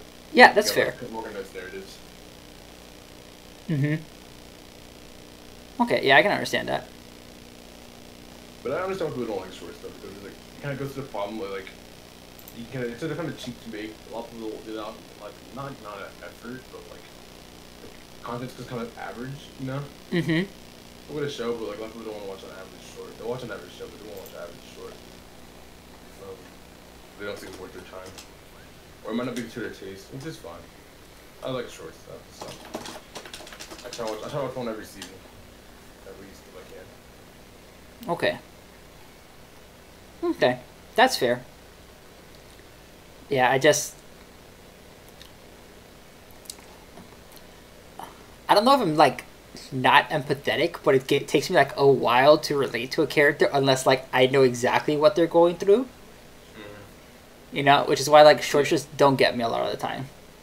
Yeah, they don't have enough time for you to latch on. Yeah, exactly. I think I feel like it works like sometimes the best like in a sense of like a very small like something like I talked about like Brain Town that one video. Something like that, which is a very not, you don't need to know much information or really empathize with the characters too much. But like if you do, like it gets like it's like very quick to get to the point without saying too much. And that kind of stuff works well in that kind of short. Or something like a comedy, which you don't really need to know the characters. You don't need to empathize with the characters pretty much, but you just need to like kind of understand the comedy and kind of get it, you know? Yeah, that makes sense. Something like with like Aho Girl, or in that kind of sense. Oh, wait, or like, was Aho Girl a short? Yeah. Oh, I didn't know that. It's like 12 minutes. It was like one of the longer kind of shorts, like one of like the half segment shorts, like 15-minute ones. But it was a short. Like that kind of stuff works better because you don't even need to understand the characters. You kind of understand the characters after watching it a bit, and you're not like that like super deep with characters, but they have like certain like niches in their comedy that they fit the roles, and that's the most important part about them. And there's really a reason to watch those characters interact with each other in that sense. And it works well in the shorts because I think with something like Aho Girl, you put it in a regular show, I think it would drag on too long. You know? Yeah. It would definitely drag on too long. But like you get enough like the sweet spot of like length, which is like 15 minutes. Then it's a good length for the comedy without like dragging it out. Okay. Yeah. So some shows like they utilize that short format more. Some shows they don't really need. I think a lot of the times that like shorts are full like with like the main shorts are it's like for like 4 coma type works. So that's like really short like form of already like in comics pretty much. impact panels. Yeah. That doesn't take too long to get to the point and stuff like that. That works in that form. Like, you're never gonna have a show like a short. Yeah, of course. But no, that makes a lot of sense. That's a good perspective. Huh. I think I gotta give comedy shorts another chance because that's an interesting idea, and I can see how it would work well. Because usually, like a lot of my problem with like the bigger, like a lot of them are for home adaptations. The bigger ones, it's just that like they drag on too long. But keeping it nice and short might work. Yeah, I guess it's true because like I like the trigger shorts a lot, which is just like the fun comedy stuff. Like freaking Inferno Cop is my jam. We're definitely there. Like Inferno Cop, like what's it called? Trigger is a really good way of like structuring their shorts. They have good pacing, I think, for most, like, a lot of their shows. Like this isn't within the episodes that I've seen at least. And of course, I haven't seen every Trigger show. But I like to say I've seen like a lot of the shorts. I think probably like 90. I think like probably like at least 50% of the shows I've talked about are Trigger. Yeah, I know. You even got a video on Sex and Violence with Mach Speed, which I'm pretty sure like nobody watched before Luluco came out. Yeah, I didn't see it before Luluco came out. I saw it during the summer though, and I was like, oh, that's just great. It's the only video that's got demonetized, obviously, because of the title. There's no way that's how it's getting. There's no way that show's getting past that filter. No way. I wasn't surprised. I was like, yep, all this is coming. Oh man! So for whatever reason, so like I don't have enough views on my channel to like actually get monetized. Yeah. But I've technically had this channel for a really long time because I used it to upload videos for schoolwork in like middle school, and then like I remade it. But so since I had it for like such a long time before, it like glitched out and just gave me monetization and like all of the YouTube perks from the very beginning without me doing anything. And so I think I had monetization still until today on everything. Nice. Like I think I had it enabled before, so I had the stuff, but I wasn't getting money from it. You know, it's like it was there technically, but I wasn't making any money from it until I hit the 10K. Oh, I mean like I'm making like 5 cents or something because that's all I can. Yeah. But like I actually got a notification. It's like, oh, we noticed that. Sorry, we have a new policy that only channels with above 10K views can get it, and we noticed your channel was like still receiving stuff, so we turned that off for you. And I'm like, damn it. Oh well, there goes my 5 cents that I'm never actually gonna get.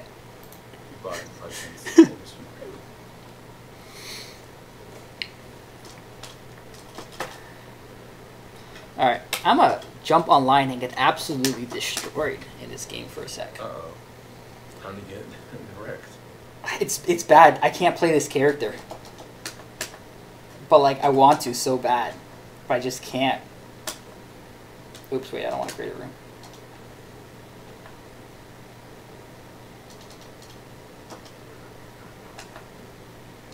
Yeah. So your class going on right now. For your My anime class? Yeah. Yeah. Should be my university class. That'd be interesting. That'd be a fun, like, little one credit class to take. Sadly, we don't have anything like that in my school. Yeah, so actually, it's great because people take, like, they try to make it really serious. Because, like, they want students to teach serious classes. But, like, if you can argue your class well enough, they'll let you teach pretty much anything. Like, I took a how to play Melee class my freshman year. Yes, it was awesome. They justified it using like frame data and math. That's how they justified it to the university to teach it. But it's great. There's actually a class on memes next semester. Some people teach visual novel classes. But yeah, like there's one on like Dungeons and Dragons and like how to DM really well. I'm gonna get absolutely wrecked by this guy. Oh boy. But yeah, no, it's a really cool system.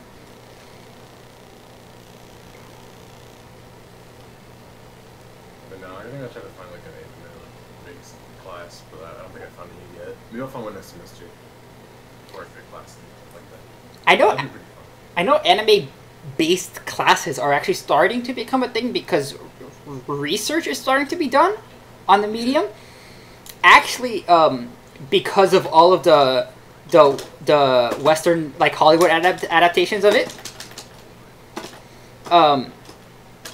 it's kind of like legitimizing the medium to like the people who study film and stuff. So I actually found a professor at my university who's like writing a book on like the way anime like views technology and that kind of stuff. Really? Yeah. And he says that like it's because of like these kind of like films that like people are starting to take it more seriously now. That's pretty cool. Mm-hmm. So you know they should be starting to come out. I'm dead. But sometimes I'll be out of college. Yeah. Right. Oh, good, you know. I'll probably I'll hopefully be out of grad school by that point.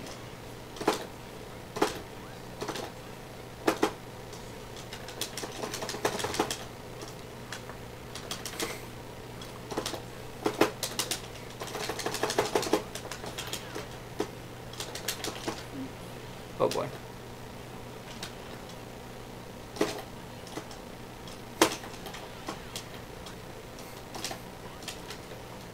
Oops.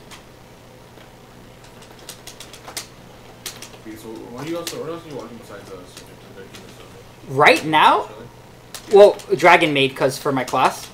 Okay. But like, as far as like new shows, nothing. Stranger Things season 2. Oh my god, no. Why not?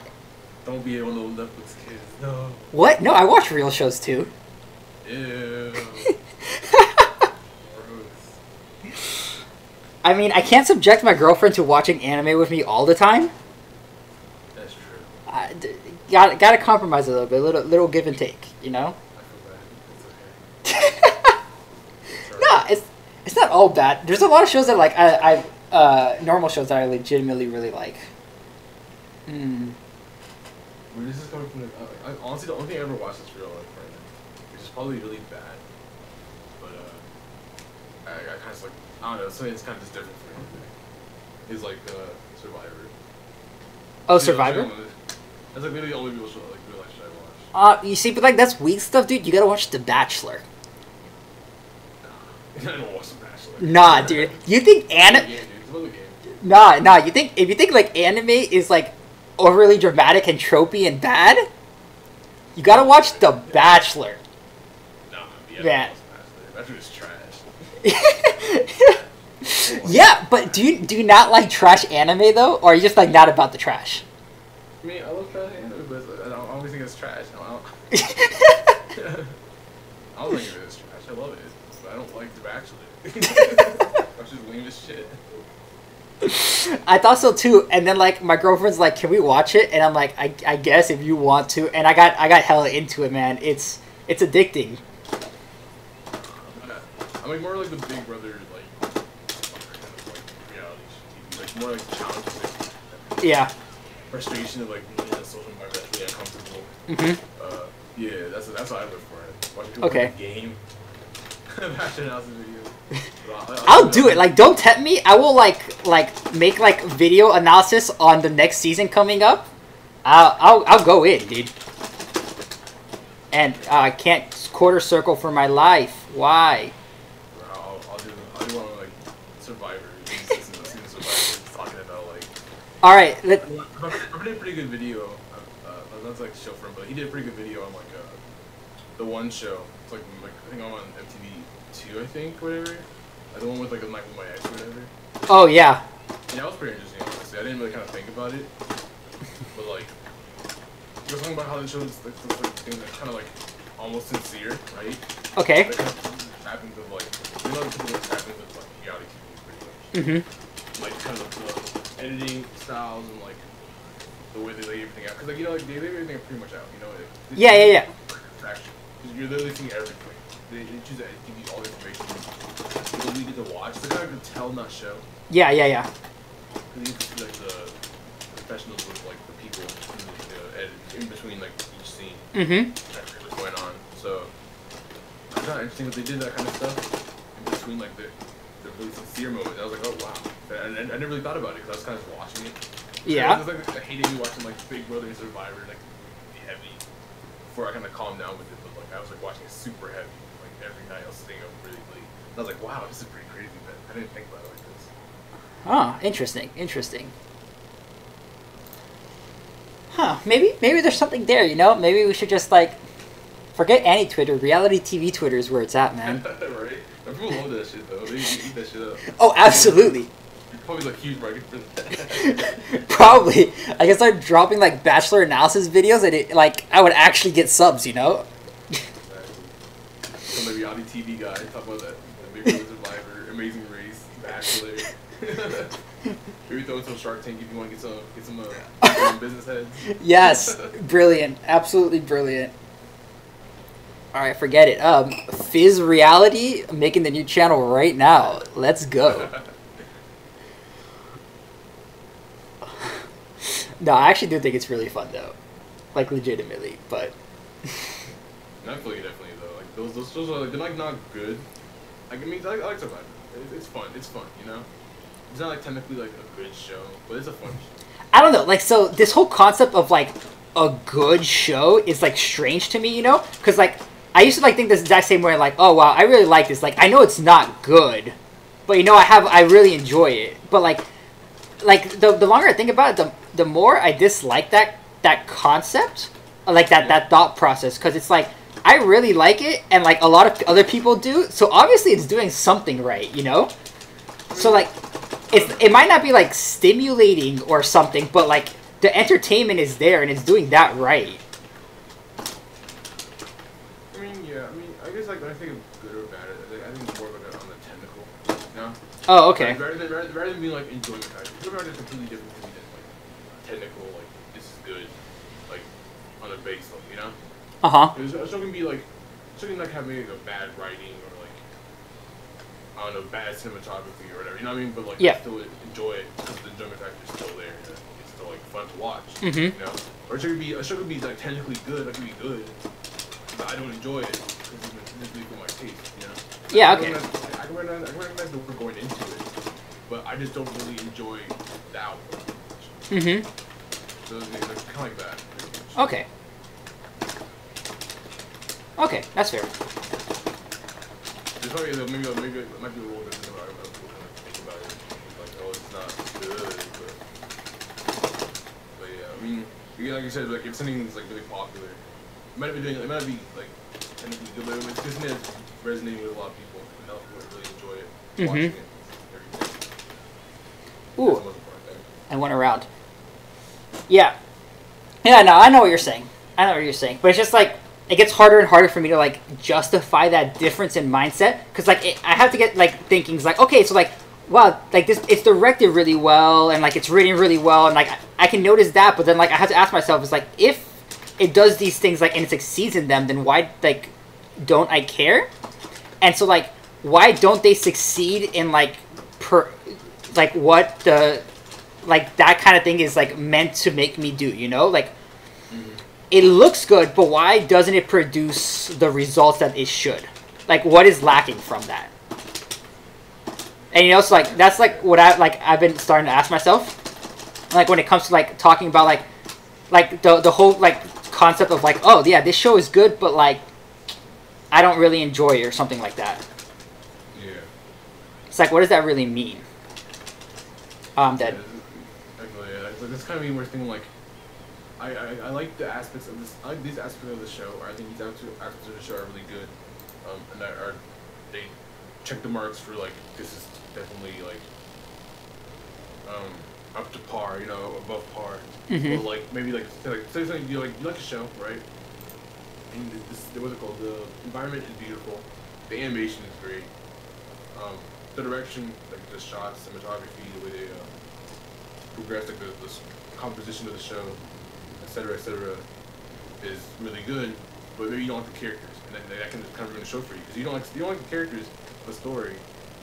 Then I think it doesn't really matter. You're kind of trudging along through a thing you don't really enjoy watching. You don't really care for the characters watching, or like, you know. Yeah. Or like maybe like you like the characters, but the way the story is kind of like progressing with those characters, the way they develop and like stuff like that, or the lack of development just kind of irritates you. And you like this is like going nowhere fast. It looks good, and the characters are written well.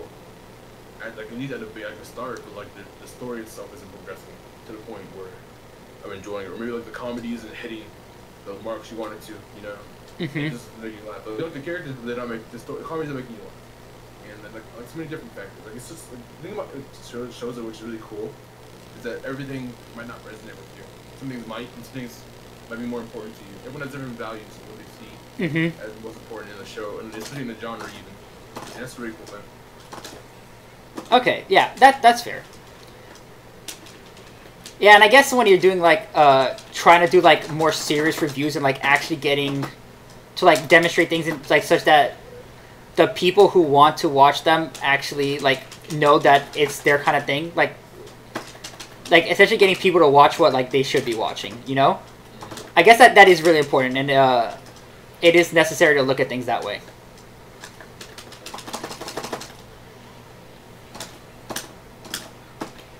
Dead. Oh, never mind. This guy has no idea what he's doing. And he doesn't know how to play Terumi, which means I'm not dead. Oh, never mind. I'm dead now.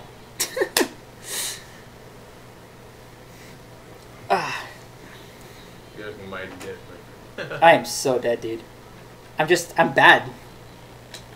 I'd be worse, dude. I'd probably get wrecked. I'm really bad at games. Do you play fighting games at all? Nah. Ah, dude, you should start with Blaze Blue, you know? I mean, you kind of good old Smash, play it low, but doesn't like high key. Just kind of like, oh, okay, I can't play.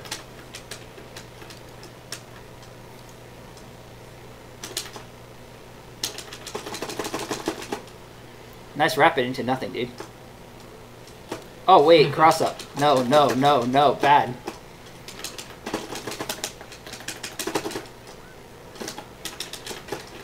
Alright.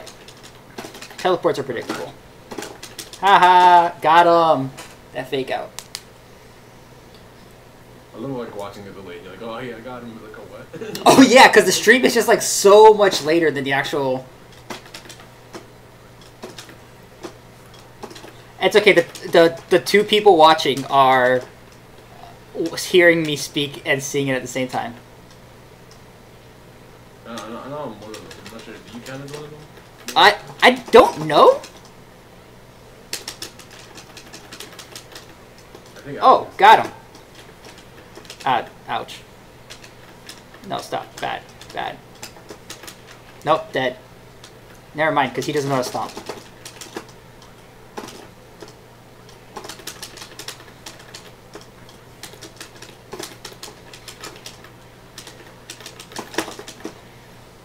That's what happens when I can't input. You know what? Dude has 4 games with Terumi and can't combo, but you know what? I can't combo either. Maybe I'll play somebody that like I'm actually half decent with. You see like a really new this character. So yeah, and she's also like one of the most difficult in the game to play. Yeah. But it's like yeah, dude, she can teleport. Like she can like teleport chase people. She can pretty much instant transmission at everyone. You know? Like how raw can you get? You feel? And so like she's like the reason why I started playing this game, because I saw one dude in tournament user and I'm like, this is the most beautiful thing I've ever seen. I need this game. But she's just so hard, I can't do it. Alright, but nah, this one's gonna be easy. I say that. Watch me get absolutely destroyed right now. I believe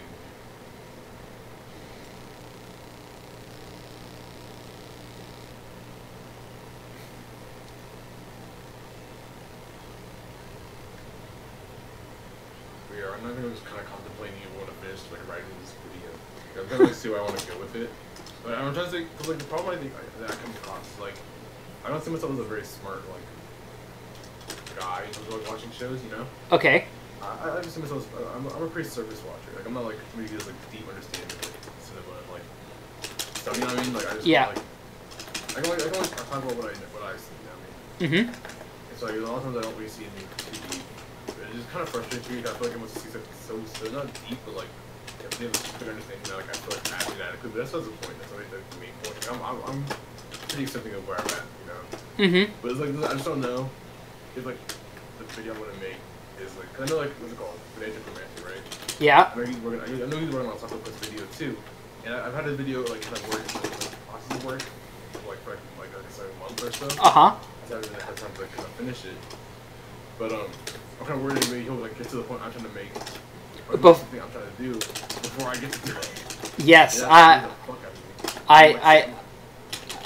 know exactly that fear. Yeah, I don't want him to be saying. I don't want to like say like I'm copying him. But I probably have started working on it. Or I saw it before he started working on it. You know. The only reason he just saw the show. So like, I don't want to get caught in that fucking like loop with him drawing me before he gets to the point. Yeah. Because he's bigger, obviously he's gonna be the one who gets the video. So. Yeah, I know exactly where you're coming from there, but I mean, do it anyways. Cause I mean, like, and like, yeah, I mean, like, do it anyways. You know, like, I guess like I don't really have much I can say about that. Yeah. But no, it's totally a real fear. That like I'm pretty sure it's happened to me sometimes too. And no, I know for a fact it happened to me. A couple seasons ago, like I had something that like I really wanted to say about a show, and then like I'm like, yeah, I'm gonna go record it today, but like I just gotta like eat first. Like I open up YouTube when something like somebody has like I check, and I think it was actually Pedantic or somebody else that like just made a video saying exactly what I was gonna say. And I'm like, well, I'm done here.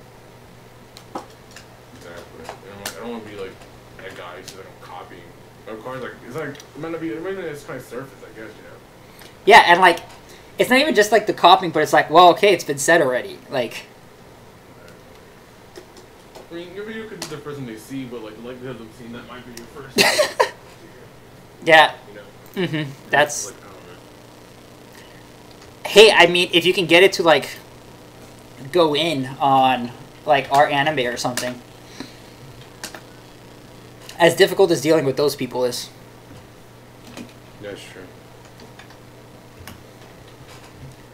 I just don't know, man. So why do you do it? Why'd you start the channel? Like, what are you trying to do here? Well, trying to think. I think it was partially that I like before, like I had a channel back during like you know, like I'm not sure you know the hidden block, right? No. Okay, so there's like a few YouTubers in here. Who were like I kind of friends with you know like the normal groups like the gamer like the yeah. PG. They're friends with like that group like people like Jimmy Wetzel or like okay. Those group of people, right? So I used to do like YouTube stuff back during then, do like games and stuff, of course. Right? But then I went off to do like I got willing to leave like the last year of my freshman year, and then my senior year like the last half of my senior year in college, freshman.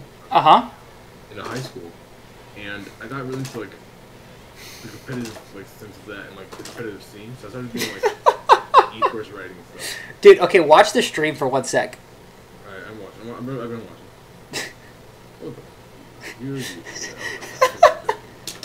I mean, that thing's so easy to get out of though. He just didn't figure it out. And like, I mean, if it works, do it. You know. Right. That's an evil shit right there. But yeah, so I got into League and I started doing like League writing stuff. Okay. My artist was really short. I'm not like a long-winded guy. People write like in 2,000 something words. I usually write like most of my things are like under an hour. I'm not a long-term like long-winded. But I was never really good at League of Legends, so I got to the problem where like I just kind of felt inadequate. I was like, right, I feel like I was kind of giving myself on top of it, which is kind of good. I feel better in like League compared to like how I did good in like anime stuff. Okay. To even with anime, I was kind of like feel this confident in like myself. But like when I feel like League, I feel like I can understand the game to a certain level, but I wasn't good. So I think eventually like, I stopped working on like that kind of content, and then after a while I started like kind of playing the game in general. But I needed something to do, and this was like last year pretty much. Okay. needs I need to do. And I always feel like I guess I have some kind of insecurity. I'll just put my mic up actually. Wait a second. Okay. So I think it's kind of quiet.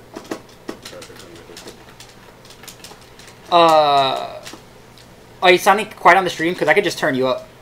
Okay. Yeah, let me just... Okay, there you go. I got wrecked.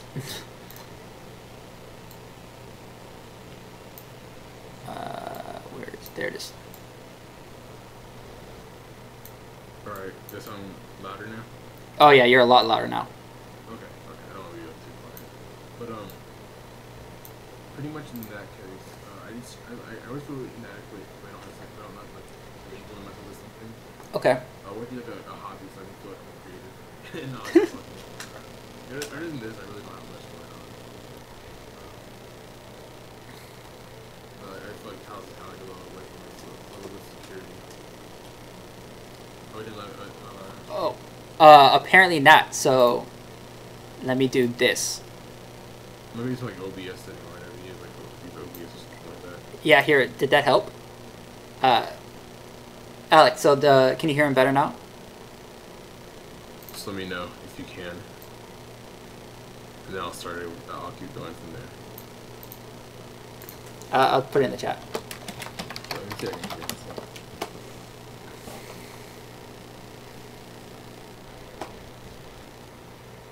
Might have also made Blaze Blue too loud, though. A little. Okay, I can keep turning you up. I'll put you up here.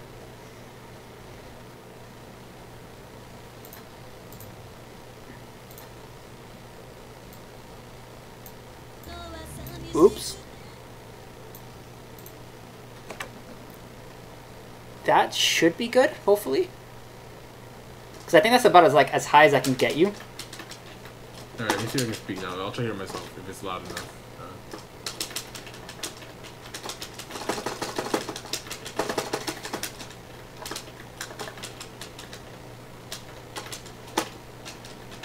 Let me think of loud. I'll try to be a little louder. But yeah, so pretty much, I wanted to kind of do that partially because I wanted to have something to be like, I'm a YouTuber. Yeah, I do something, you know? Yeah. Yeah, I feel that. And this was, I kind of want, I do want to talk about stuff because like I do like to talk like about something that I thought anime is something I enjoy. So now I want to talk about. But also kind of I wanted to get like big. You did want to get big? Yeah. Okay. I mean, I mean, I don't know. I guess this for me, like, I don't want to just, like, talk to no one. Yeah. Cause, like, I'm, like, thinking about, I don't want to talk to, like, no one. I just, like, I don't know, not make YouTube videos. I feel like it's more work than necessary to talk to no one. So I want to get big. Okay. I guess the desire for, like, being known as that guy is kind of, like, also a driving factor. Okay. All right. So probably possibly like all the wrong reasons. I can make money off of it too. That'd be great. I mean, as long as you're aware of how difficult that goal is, you know. Yeah, definitely. No, trust me, I know. it's like a pipe. It's like one of those pipe dream things. Like honestly, like YouTube isn't like something I would consider to be ever my main job. Obviously, I'm at college right now. Of course, I want to get like a regular like civilian job. You know. Yeah. So I'm not like it's not a big. If I can make extra money on the side doing this stuff, that's cool. I'll definitely try to do it. But like, not my main focus. I'm gonna like drop all my stuff, drop out of college, drop my job or some shit like that, and become a YouTuber, like full time. That I mean, I don't like think that anyone that does it is like bad or anything like that. But like, this is not like my end goal. But I do want to be like bigger in size, you know. Yeah. Okay. I think it's more like the clout rather than like money, I guess. I can definitely feel that. So like that's not like why, like I never had really like any intention to like actually like get big or anything. Like I'm pretty okay talking to no one. But like once you get like a little taste, at least once I got a little taste, I was like, oh man, it would be awesome if like people actually watch my stuff and like, oh man, maybe I could get like invited into a podcast. That would be amazing. You know? So it's like, you know what? like, even if you say that, like, oh, it's not, like, the right reason, any reason is, like, to actually do something is a good reason, in my opinion, you know? So, like, it might not be, like, the right reason, but, like, I'm pretty sure there's, like, a bunch of people out there that, like, think about doing YouTube and, like, don't do it. But, like, you know what? You're out here doing it. And you make good videos, too, so, like, so, like, you know what? F that. F the bad reason talk. I'm proud of you. Good job, dude. Thank you. I appreciate it. Well, I'm really not consistent. It's like my biggest problem is consistency. Yeah, it helps. School, yeah, school kind of like hurt a little bit. Not like consistency, but more schedule.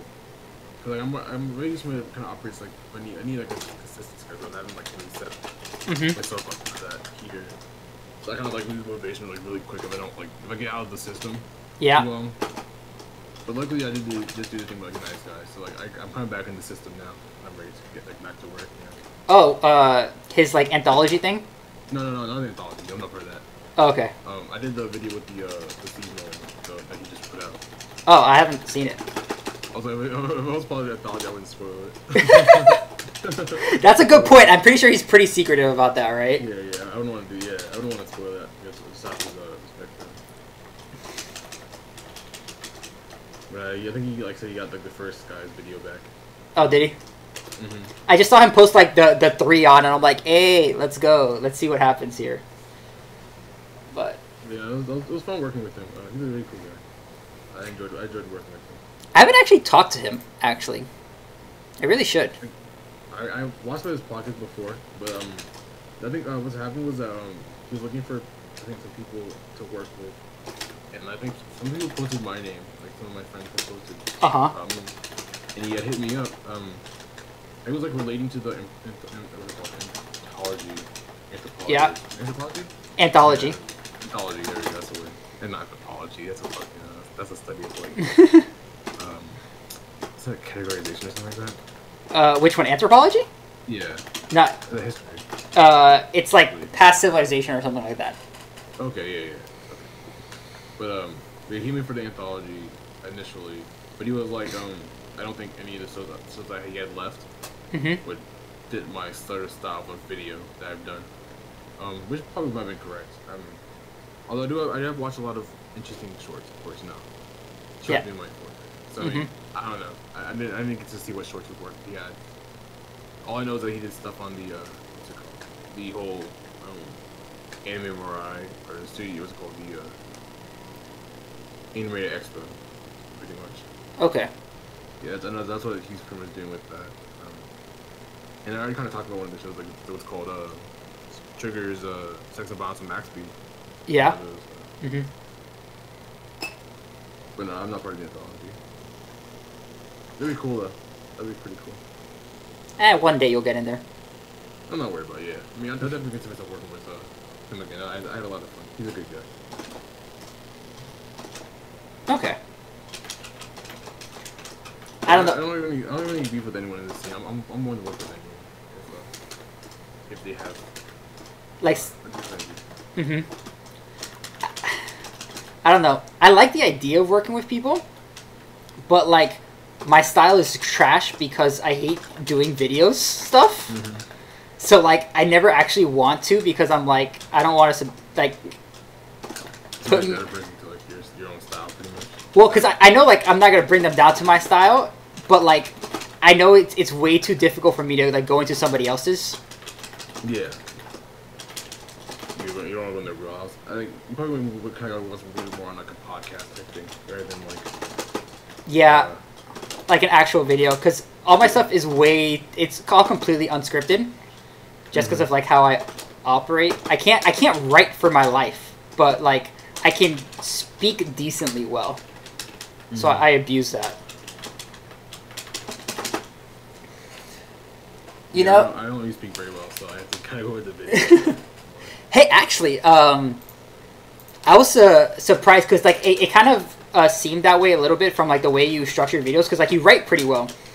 But like I'm pretty surprised by like just the way you're speaking now. Actually, I don't know if that's weird to say, but like you're doing pretty well, just like completely casually like this. I guess it's more like more like my style of speaking. Like, as you kind of you probably already told, but like I'm very easy to like run over myself. Like I kind of like stutter, not stutter, but like I kind of like rewind what I'm saying a lot. So and, like I don't know, I just like really focus when I'm recording because like I have to fight like vocal tendencies. Okay. Really bad tendencies. That's like more, it's like more like vocal tendencies, a way of speaking, which is a really good for like public speaking or anything like that. You know? Yeah. When I do a video, I can like kind of put up things that I don't want. Yeah. And, like really like work hard to think, which is why actually recording takes so long. Oh, okay, I see. I understand. Yeah.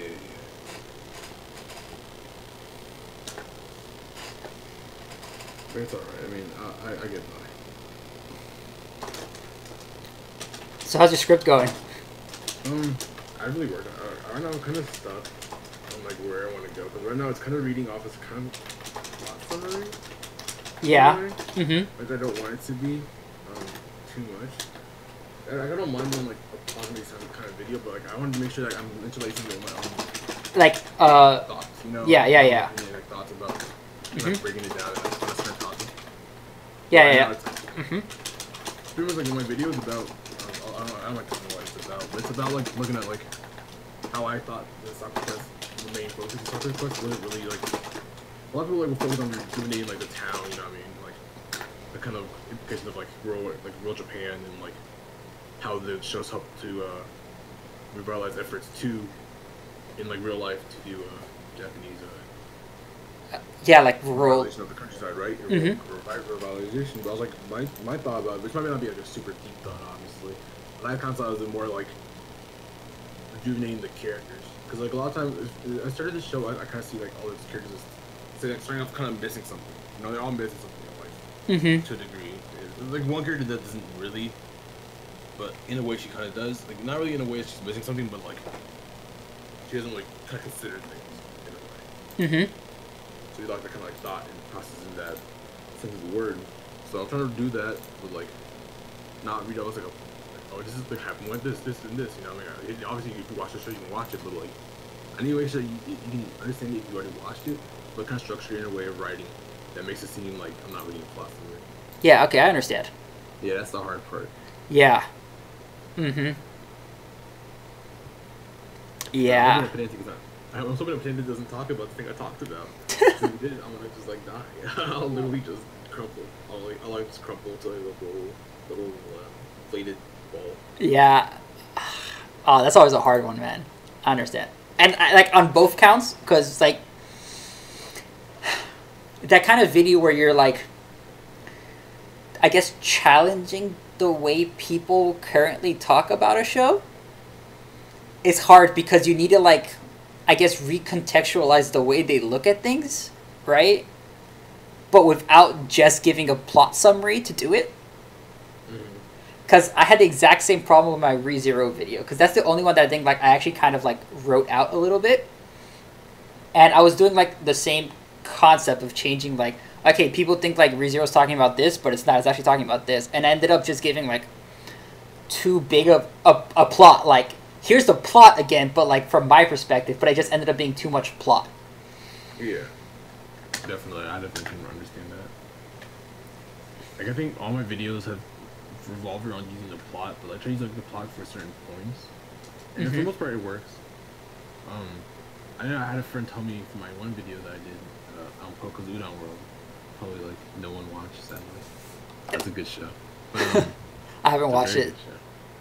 But I think you complained about a little bit too much plot. I think that one was fine though, because like I tried to structure it around like themes. It's like a theme-based video, kind of like using like the plot to explain how it these themes and how it tackled the themes in that show.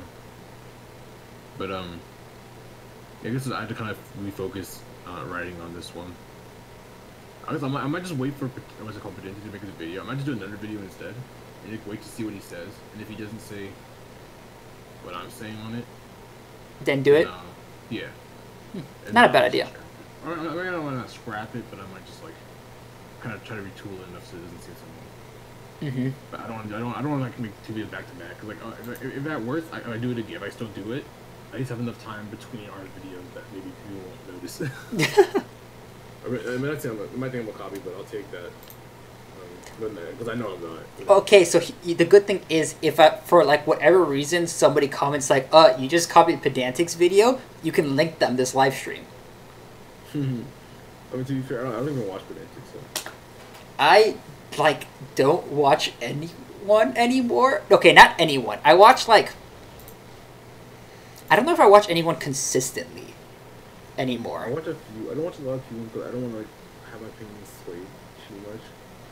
It's kind of like I see it, you know. I'm pretty malleable, I could think. So if I see an opinion I really agree with, I'll just like latch onto it.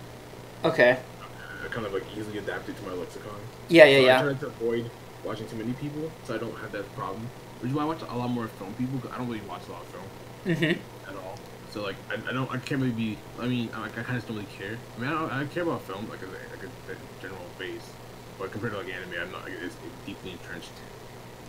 Yeah, so I'm yeah. more willing to kind of like accept people's like opinion, but I don't because I do videos in anime. If I didn't do videos in anime videos, I definitely watch my people. Okay. Yeah. I don't want like people to think I'm a copycat or copying this guy's opinion. Or whatever when I'm doing the writing, so I try to kind of come at it at my own stance. And after I finish it, I'll definitely watch their videos on it. But then like, I want to wait. But I do follow a few people. And of course I talk to everyone. I think my goal like over the last year is to try to like network. You know? Get to know as big as people as I can. But I think I've done a pretty good job of getting infiltrating Discord. I am terrible at infiltrating Discords. I'm so bad at it. I never know what to say, you know? I think in a way, because, like, I'm at this weird level of my... I don't know if I want to say, like, analytical ability or something, or, like, how good I am at talking about things, we'll say, right? I'm at this weird level where, like, a lot of people just, like... It sounds like people are just speaking, like, straight trash a lot of the times to me. But then, like... You got, like, the really smart people. Like, if I talk to too many people, like, in Joe's server, I'm straight up an idiot. Yeah, that's how I feel. You know? I don't bark too much, but like, I kind of, like, I don't say too much, but when I do, I kind of, like, more conversational. I'll try to talk anime too much to people. I'll try to, like, surface stuff. But we're talking about, like, what show we're enjoying. I'll join it. I let my name be known at least. Like, I talk a little bit, but I'm not, like, going to be discussing the trenches. The analysis of this show, but I probably don't even get it at that point. But I try to like learn from other people. Just like so I want people to say that they've seen my name before. that's my goal. Yeah. Okay. I think I recognize him. That's good enough. That'll be good enough for me. Where's this purple Z from us? I've seen like I feel like I've seen it before. You know, like that. Nope. No. I did not steal it from anyone. Oh, I'm not saying that, but like you want people to be like, oh wait, what is? I feel like I've seen this Z. Okay, I think I said Kaya made the icon. Oh no! Like yeah, I haven't seen that anywhere. I just meant like that's how you want people to react to it and stuff. Like I understand. Yeah. I've seen that name before. I've heard of it before. How many sizes does a Centagon have? That's a hexagon, not a pentagon. That's what I wanted to say. I always see, whenever I see you pop up somewhere, people are like, that's not even a pentagon, though. Exactly. I love it, dude. I live for it, man. It's actually the allure of, like, what the fuck is this guy doing? Why is he wearing a hexagon? Like, what the fuck is this? But pentagon doesn't fit as well as branding. It's not symmetrical. It's symmetrical, yeah, but, like, it's not, like, the shape side, you know, the size is not symmetrical, you know? It doesn't look right. I feel you. I respect that. And I spend like a lot of time trying to like think of an icon and shit like that, and like go like the name. I think it took a long time to make the name. Did it? I like yeah. I put like a lot of things. I think I talked about with the my Boku no Hero video, like the significance of names. That's like more like kind of a personal thing. Oh, okay. So, like it's partly because like I want to talk about Boku no Hero Academia. I just needed a video. And so it's kind of, but I don't want to talk about that because like, you know, that name and a lot, and are really important to me. Like I said in the thing, I was like, names like your identity, and like your identity is like your identity is tied to those names, for better or for worse, pretty much, and you build your reputation on those names. And So I want to make sure that the first people impression of my name is something like decent. You know what I mean? So Yeah. The first thing you're gonna see in your channel is your video and your channel's name, and I want to quickly drawn in. Be like, okay, you guys say the video. See, I know people a lot of chance by their name. They just got an interesting channel name. Then I'm like, okay, I'll click on this channel. I'll see what's going on. You know? Mm-hmm. That's might be a me thing, and maybe it's not like that everyone, but for me, I might see like Kai with a cool name under their channel. I'll click it, or a quirky name or something like that. That kind of tells like the personality through their name. I gotta compare the person. No, I totally feel you, and I gotta say, okay, because I remember like this specifically because when I started, I had just like my like logo whatever was just like a purple background with like some bad font that said Fizz Anime, because like I just like wasn't really trying like with that regard and stuff, you know, and like I was just like whatever, and I was looking specifically like just through anime Twitter and trying to look through and find just like all the really small new anime YouTubers just to see like what other small guys were doing. And then I found you at some point, and I saw your name, and like you had like a fresh logo and really nice thumbnails, and I'm like, oh wait, this dude's legit. And I'm like, oh man, this guy's actually super legit. This is like, and then you had like 100 subs or something, and I'm like, wait, what? So it's working. Yeah, so I try to put like, I mean, I'm not saying my thing's like the best. Like, my board might go to call my banner and everything, but it's pretty simple. But, like, I just like to have that like a what's it called? Appearance of like looking sleek and like, you know, and like, hopefully the work follows. But I try to make the presentation of this like, cause like people are gonna see the branding first. Branding's important. Branding for your persona. It has with the name and everything like that, and I think branding is pretty important. Which is why I'm kind of sad when I see some channels with like really bad branding. Because like they can have great content, but some people's content doesn't really matter if it looks bad. Like trash. Yeah. Yeah, if it looks like that. I started trying to fix mine, cause mine was really bad. Cause like I said, I didn't care. I'm trying to fix it. I like my logo. I don't know if anybody gets it, but I don't get the cat. It looks cool. It definitely looks good. I just don't get the cat. So it is Schrodinger's box. Yes, like that was the idea, because I really like physics. Yeah. And so yeah, that's where Fizz comes from. So. Who's that cat? It's that cat. Yeah.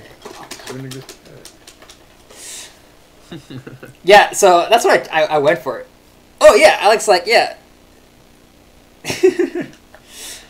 Yeah, I don't know what the physics anime overlap is. I mean, yeah, I'm sure there's like probably some like academic like looks.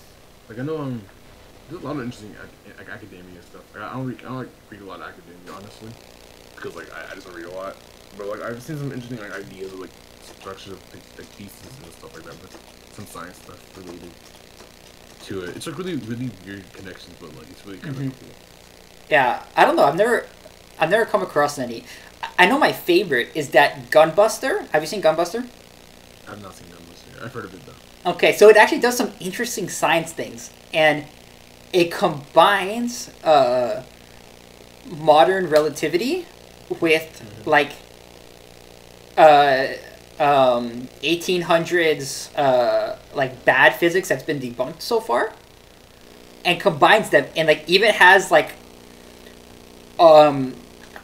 essentially like a textbook excerpt written for the show explaining how the physics in the show works. And so like I've considered like just going through that and breaking it down, but that would take a lot of work, and I don't think anybody would care. But I think it's actually pretty interesting. But like besides that, there's not a lot of actual science or physics in these things. And when there is, it's usually just bad. Yeah. Sometimes it can be good. I think some like good, interesting stuff, but for a lot of times it's kind of just very, kind of more fantastical. Yeah, most of the time it is. Which is always fine. It's entertaining stuff. But especially if you're looking for like real life connection or like reality, you're not gonna get it from anime for the most part. Okay, hold up. I have 50 hours in this game. Okay. I have never seen this stage before. and it's tripping me out right now because the background doesn't move, so I don't know, like, I didn't even know I was at the wall, because, like, I can't tell, like, when I'm advancing past the stage, and it's lagging like crazy, so, like, I can't actually do anything. But, hold on, we'll see when the round restarts, and it stops lagging. Oh, of course I get grabbed, because I can't react to anything with this.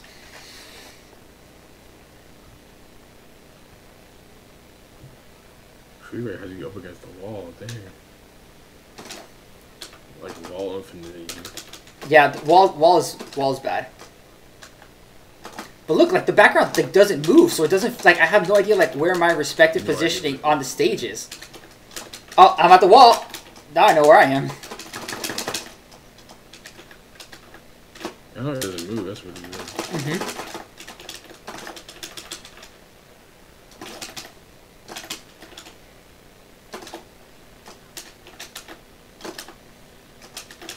They got him in the... Oh, nope. He countered.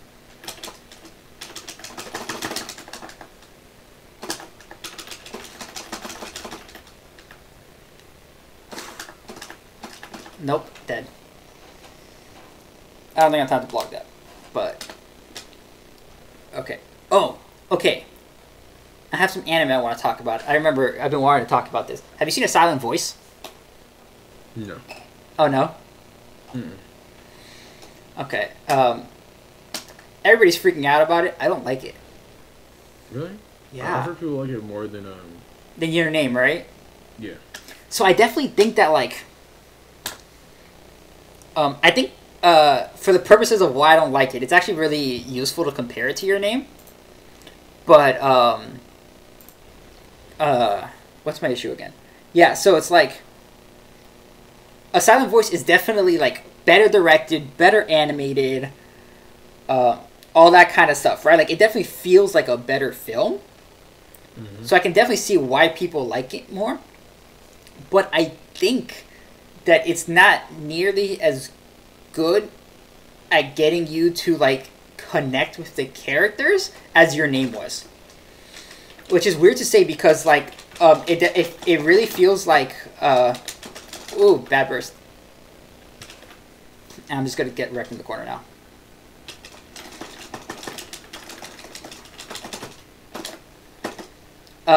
Because Your Name, I think the way Your Name is structured is really interesting and does a really good job of giving you easy ways to connect with the characters. Because, like, the first, like, third focuses really strongly on Mitsuha, the girl, right? Mm-hmm. Wow, this is just... I'm being bad right now because I can't talk and play at the same time. And so it focuses really strongly on her. So it gets us to know her really well, but kind of skims out on the guy a lot. You know, like, we don't really get to know him.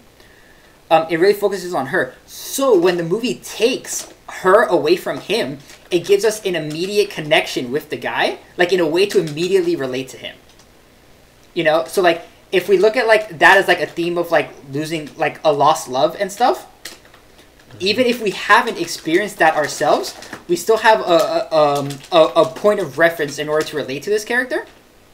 Because it gave us like enough time with the girl that he lost for us to feel that same amount of loss. And stuff, which I thought was really interesting. Whereas A Silent Voice, focusing on bullying, if like you didn't already have some connection to that, it doesn't like drive the point home. Like, I never like felt it. You know, like, it never hit me. But, like, because, like, I've never been bullied, and, like, that's what the movie's about. So, like, I never had that, like, frame to connect with them. But, like, I can definitely see that, like, if you did, how it would just, like, hit you really hard. But, so, like, I think that's, like, a big problem with this film. That, like, it's great if you've already been in that situation. But it doesn't do enough in itself to get you to that point. That, and I think the ending's terrible. But it's actually nice because Digi has like a similar opinion when it comes to the end and like what happens in the movie in like the second half. Which like once Digi shares an opinion I have, is like, oh great, I don't have to worry about being looked at weird anymore when I say it, because you know Digi just said it, so it's all good. Well, of course, it depends who I'm talking to. Because now there will be a subset that will be like, oh, that's what Gigi said. That's a terrible opinion. And I'm like, well, Okay, this guy needs to stop picking the stage because it's trash. Maybe he can beat you on that or something like that. Yeah, I got fucked up. Yeah, I fucked him up again.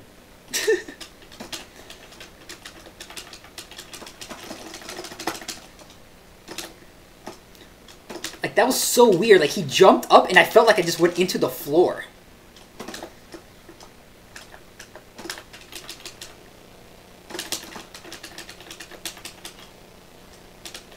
This is just very disorienting because, like, it doesn't feel like it changes that much.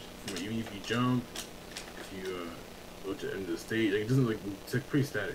It is. So, like, he jumps and it looks like I sink into the floor. It's super disorienting. Like, I can't, like, stop looking at it.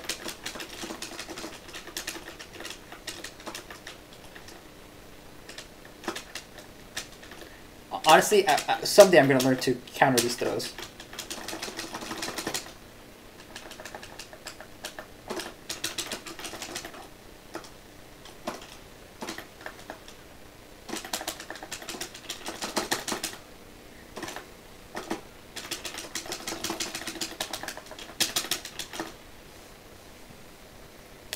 Ooh.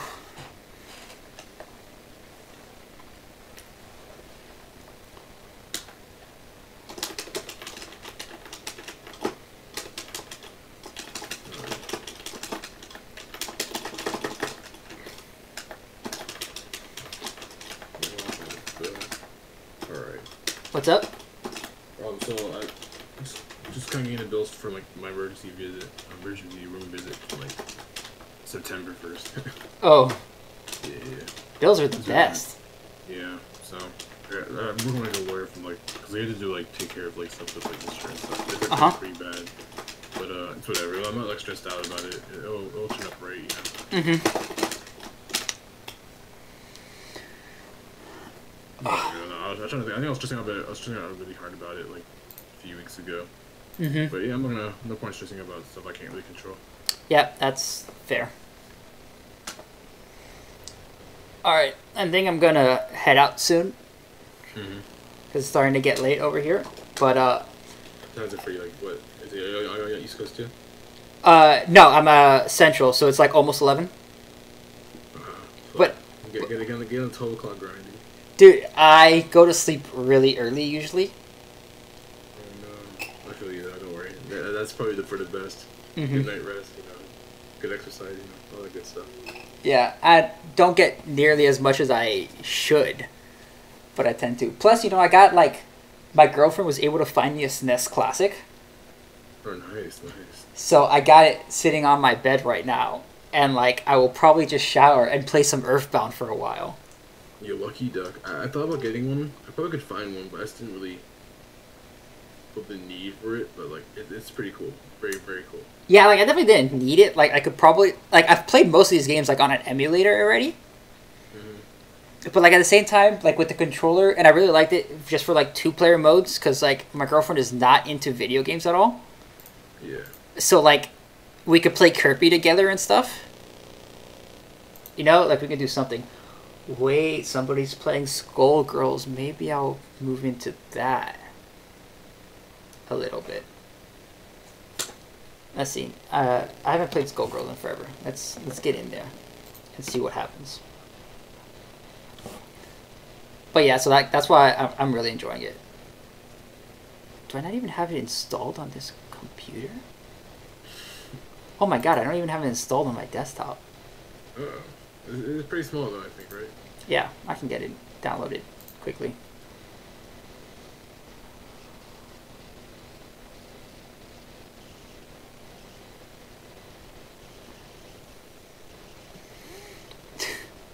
Everybody's just gonna be...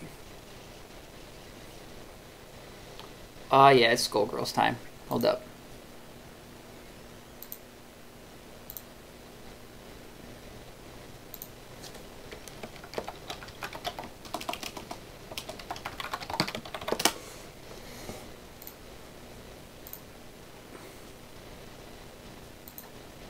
No, don't do that to me. Don't cue it.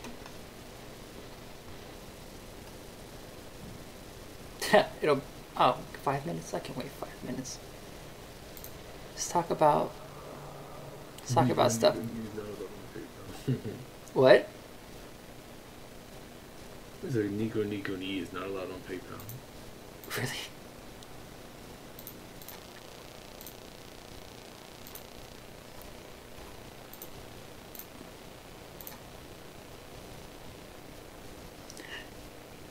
So to anybody who's like been watching this stream, thank you, you're amazing.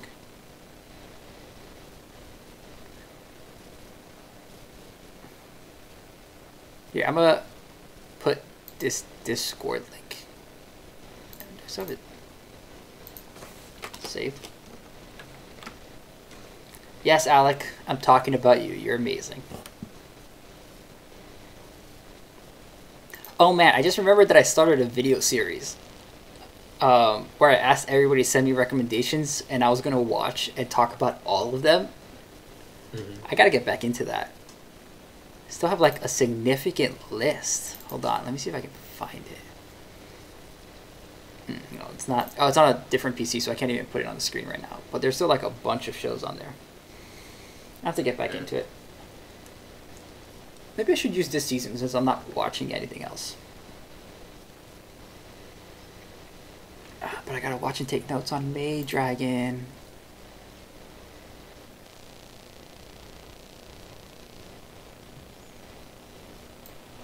Hi, stream. Let's watch this video of a doggy swimming. Yes.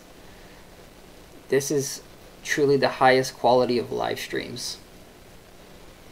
Look at it, he's so cute.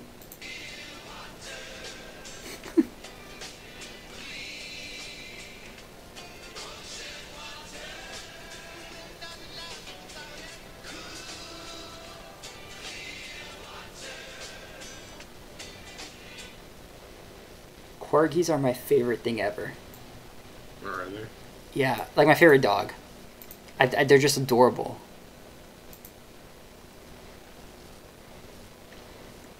It's like, how do they even function? Their legs are so tiny. Like, how?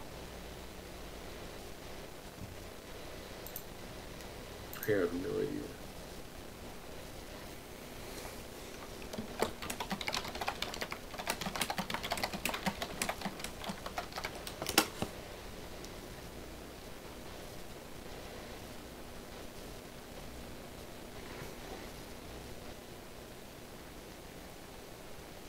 Got any good Discords you're in? I have. What's it called? What's it called? I have a good few ones, I think. Which one do we share? We find out. So I just did not see the ones are you already in.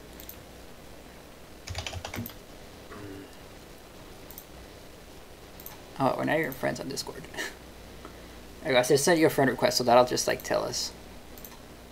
Okay, so I think we share a few of them. Okay, so all right. Let's do I'm in that or anime related. Karen Jesus is pretty cool. Oh yeah. Are you in Rogers? You're in Rogers, right? I joined it, but I never actually said anything. Okay. Then I like the Neo Otaku fan club server. That's a pretty good server. That's the one with the Neo Otaku one with I think Joji Matthews, David. Oh yeah, that's right, and Pedantic, right? Yeah, Pedantic and Mirage. Mm-hmm. Those are pretty good people. My brain just went to Neo Yokio immediately once you said Neo, and I'm like, "There's a Neo Yokio server. I want in." I like the Garcast server. There's another podcast. You probably don't know the people on it because they're not like huge people, but they're really good people. They're really nice people, and they're pretty motivating. They're pretty supporting. Okay, that's good. I like those guys a lot. I'm in the Go Jesus server. I know people don't like Go Jesus, but I'm in his server. I kind of just join like every server pretty much. Like, if I can find an anime server, I'll join it pretty much regardless. If I see from a decent person. Right now I'm kind of like hitting the plateau. But like, I can't find any new servers to join. I've joined so many, and I'm trying to find more to infiltrate. Because I really enjoy talking and meeting new like people in the industry, not industry, but in the community. But like, I'm hit a bit. I have to plateau, I think. I got there's another super small guy called the Animate Times. But it's not accepting my stick. Why is it not accepting my stick? What? Oh no. Back. How do I go back? Maybe you have to like edit your settings or whatever. Wait, this is bad. No. Because like, it's like a Steam controller, you know? And like, it should just work. I need to check my controller settings in the game. But he's a really cool guy. His server's kind of dead, but like you can talk to him, and really nice and interesting guy.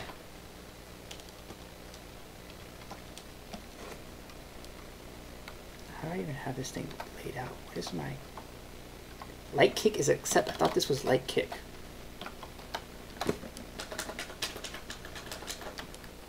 Oh, wait. S is... Choose controllers, yes. Oh, it doesn't even recognize it. Why?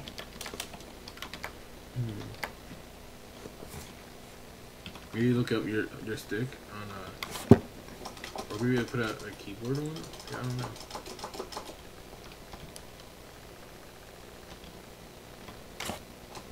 We need to like check online to see if you're how to use sticks with the Skullgirls? Skullgirls. Yeah. I might.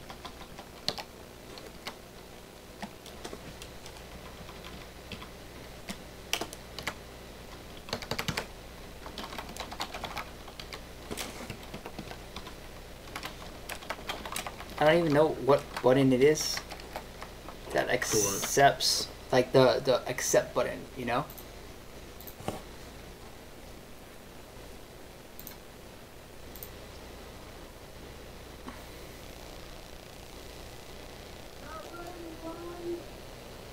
The hell? I think some drunk people outside because of Halloween. They're getting too wild, you know?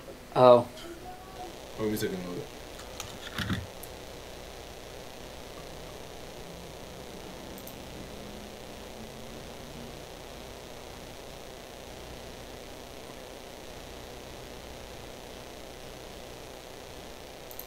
People are wild, man. Halloween gets people crazy.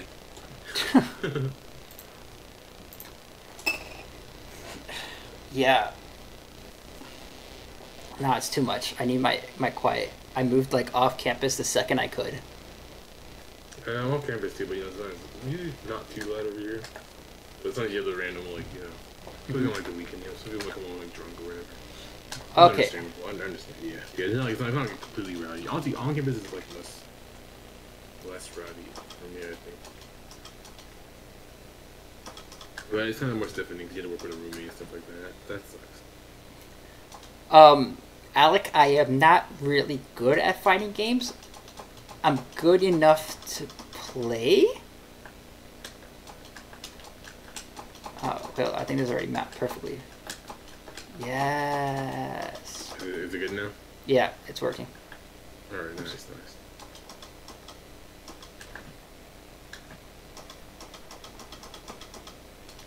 Oh, wait, actually turn the music back on. There we go. Hey. Oh, and full screen. Yeah, that's a good thing. The music in this game is so good.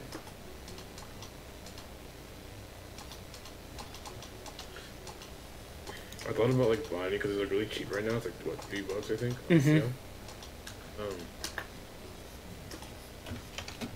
I don't really play fighting games, so like I don't think I'd be very good. And I don't really have a controller to play it on, so I was like, I don't really wanna play it on a controller. Like a stick right now. Well, I have like other controller has like a game controller. I have like the weekend extra. I could jerry rig it up. I actually so I've kind of been playing fighting games for like a long time. Hold on, I gotta join these people's game. Nope, that's not how you do it.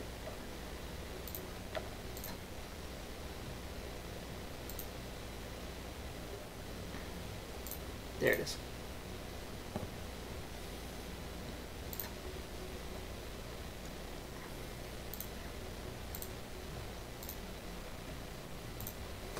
Hey.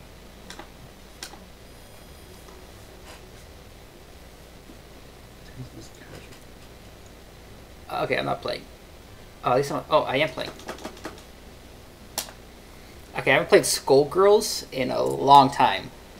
Let's see if I can remember this at all. And I've never played it with a stick either.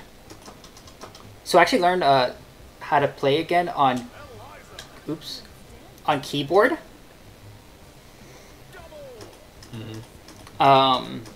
Which is like a stick.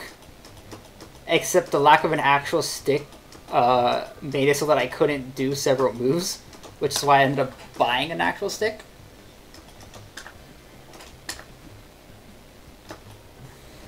How much did it cost you to buy a stick?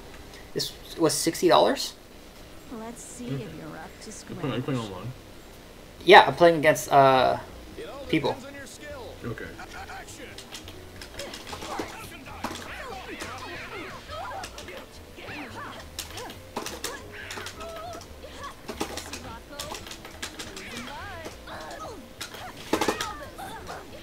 Okay. Oh, I forgot how to switch. That's how you switch.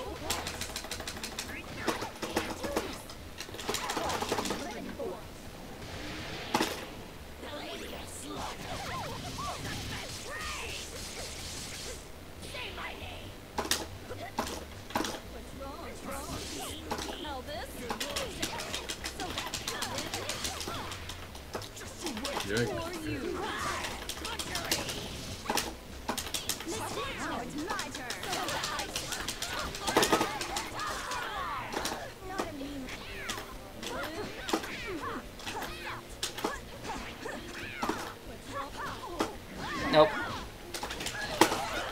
Are you playing I thought you were playing the Misfortune. What? I thought you were playing Misfortune. No, no, no. I'm playing Eliza.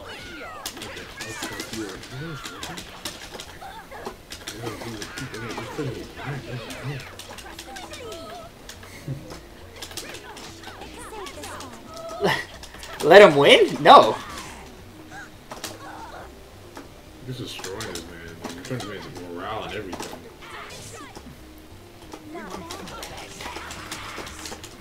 Skullgirls is like... It's a nice game to learn with. Because it's like very good mechanically. The problem with Skullgirls is like if you play good people, it's completely demoralizing.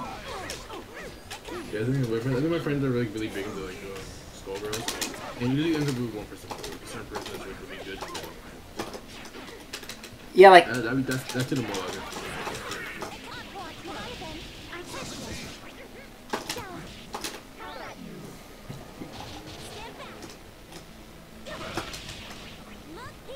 Too much lag. I'll just shoot it down.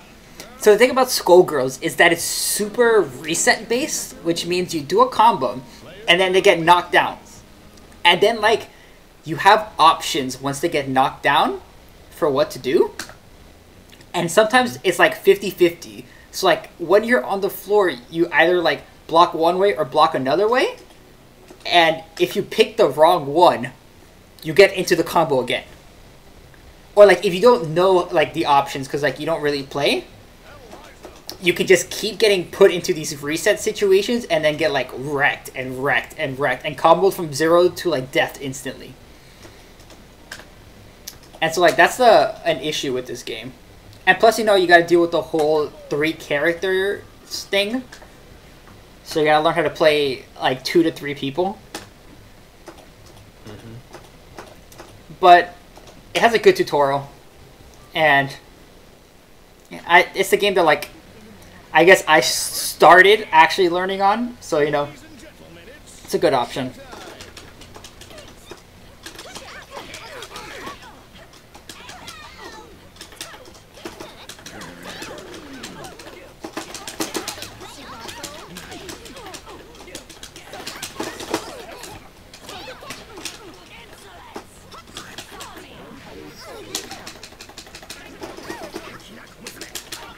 I don't remember any of my double combos.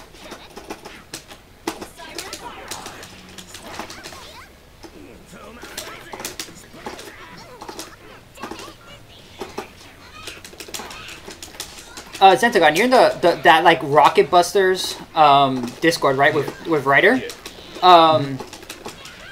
The guy who runs it. That's what I'm playing right now. Oh yeah.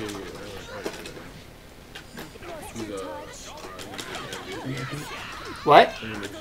These are animation. Right? Yeah, or like drawing. Mm-hmm.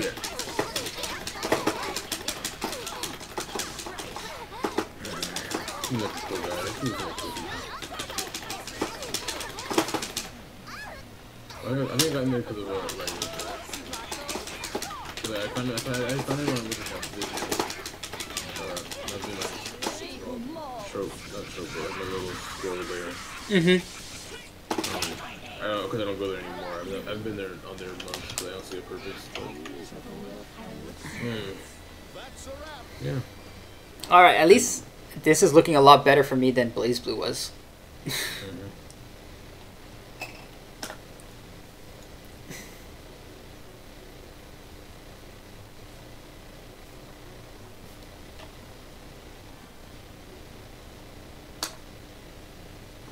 Alright, couple more and then I'll actually go to sleep.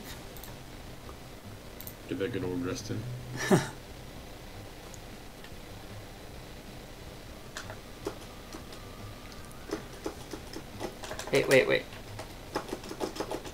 Wait, my stick is dead. My stick is dead. Oh, because I clicked away. Can you plug back into the game? Mm-hmm. Because I have my Blaze Blue set up such that it's in like this full screen windowed mode where I can just move the thing away. But this isn't, so I actually have to like click on the thing. Okay. All right, let's go. One more good one.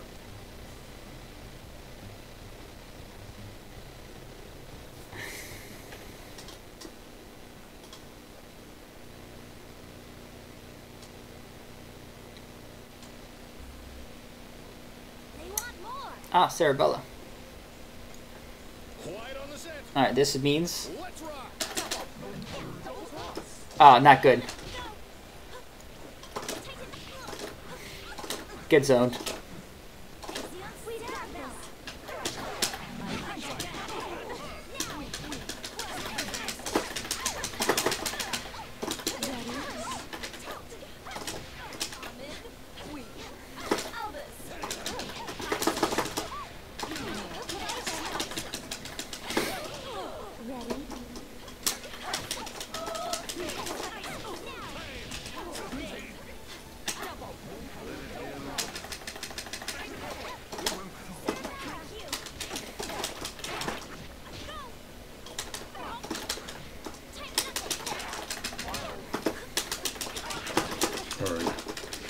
So I watch this one next video to make sure.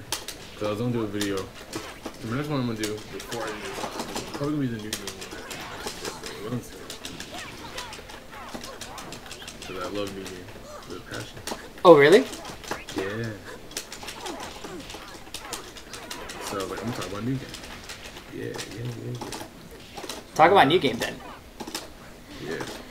I mean, I had a script started. I have like 4 different scripts started.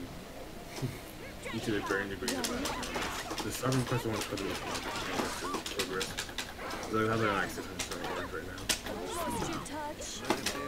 I got still wrote it. But it's going right to the new game. But it's like kind of like a one of like what's it called? Creative space kind of. Oh, which one? So the new game one, I think I was trying to go for like the angle of looking at it.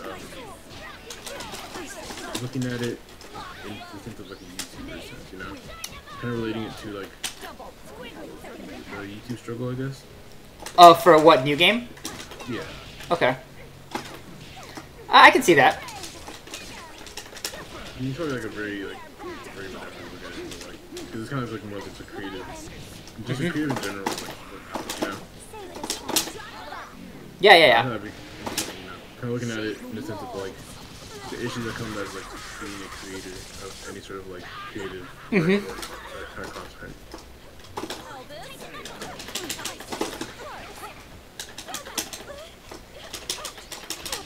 Dead.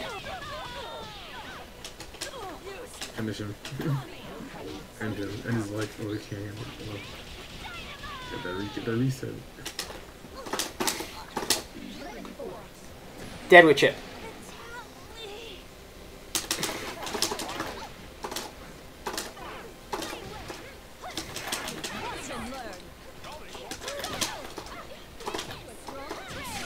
Got him. I could go for a dinner Finish right him. about now. Got him. Okay. Alright, now I'm done. That's a wrap. That's a wrap, guys.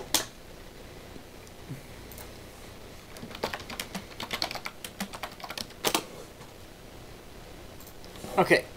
Well, I think that's it for the live stream. I really got to get ready to just like chill for the rest of the night. But it's been a lot of fun. Hey, Xantagon, thanks a lot for joining me. I had a really good time chatting. Thank you for letting me come on, man. I really appreciate talking with you, man. Yeah, absolutely. No problem, dude. It's been a great time. I might do this more often. I enjoy the stream. I enjoy kind of just like talking about whatever without having to make it into a coherent video. I could probably chop this up into like 5 parts and take a K-On video out of it, a Monica video out of it, and like all this random stuff. Because I mean, it's not that different. It's not that different from my normal style. Fizz talks K-On live. We'll see. Maybe if I ever actually get an audience somehow, I can just do these and like, okay, guys, join me. We're gonna have a conversation. Because like I like that, and like I don't think like that'd be cool if that can exist, you know. Mm-hmm. But like it really does. Like actually like talking to like the audience and like framing a video in terms of a conversation. Interesting thought. I'll think about it. Think about it. I might hit you up one day. It's like, hey, dude, you want to make a video where we just have a conversation? That's fine. I'm definitely down whenever. All right. We'll think. I'll let you know. Just keep me posted. I will. All right. I'm going to head out, though. So thanks a lot for joining me. Thank you guys all for listening, especially you, Alec. You're the bomb. And that's it. Night, guys. Good night.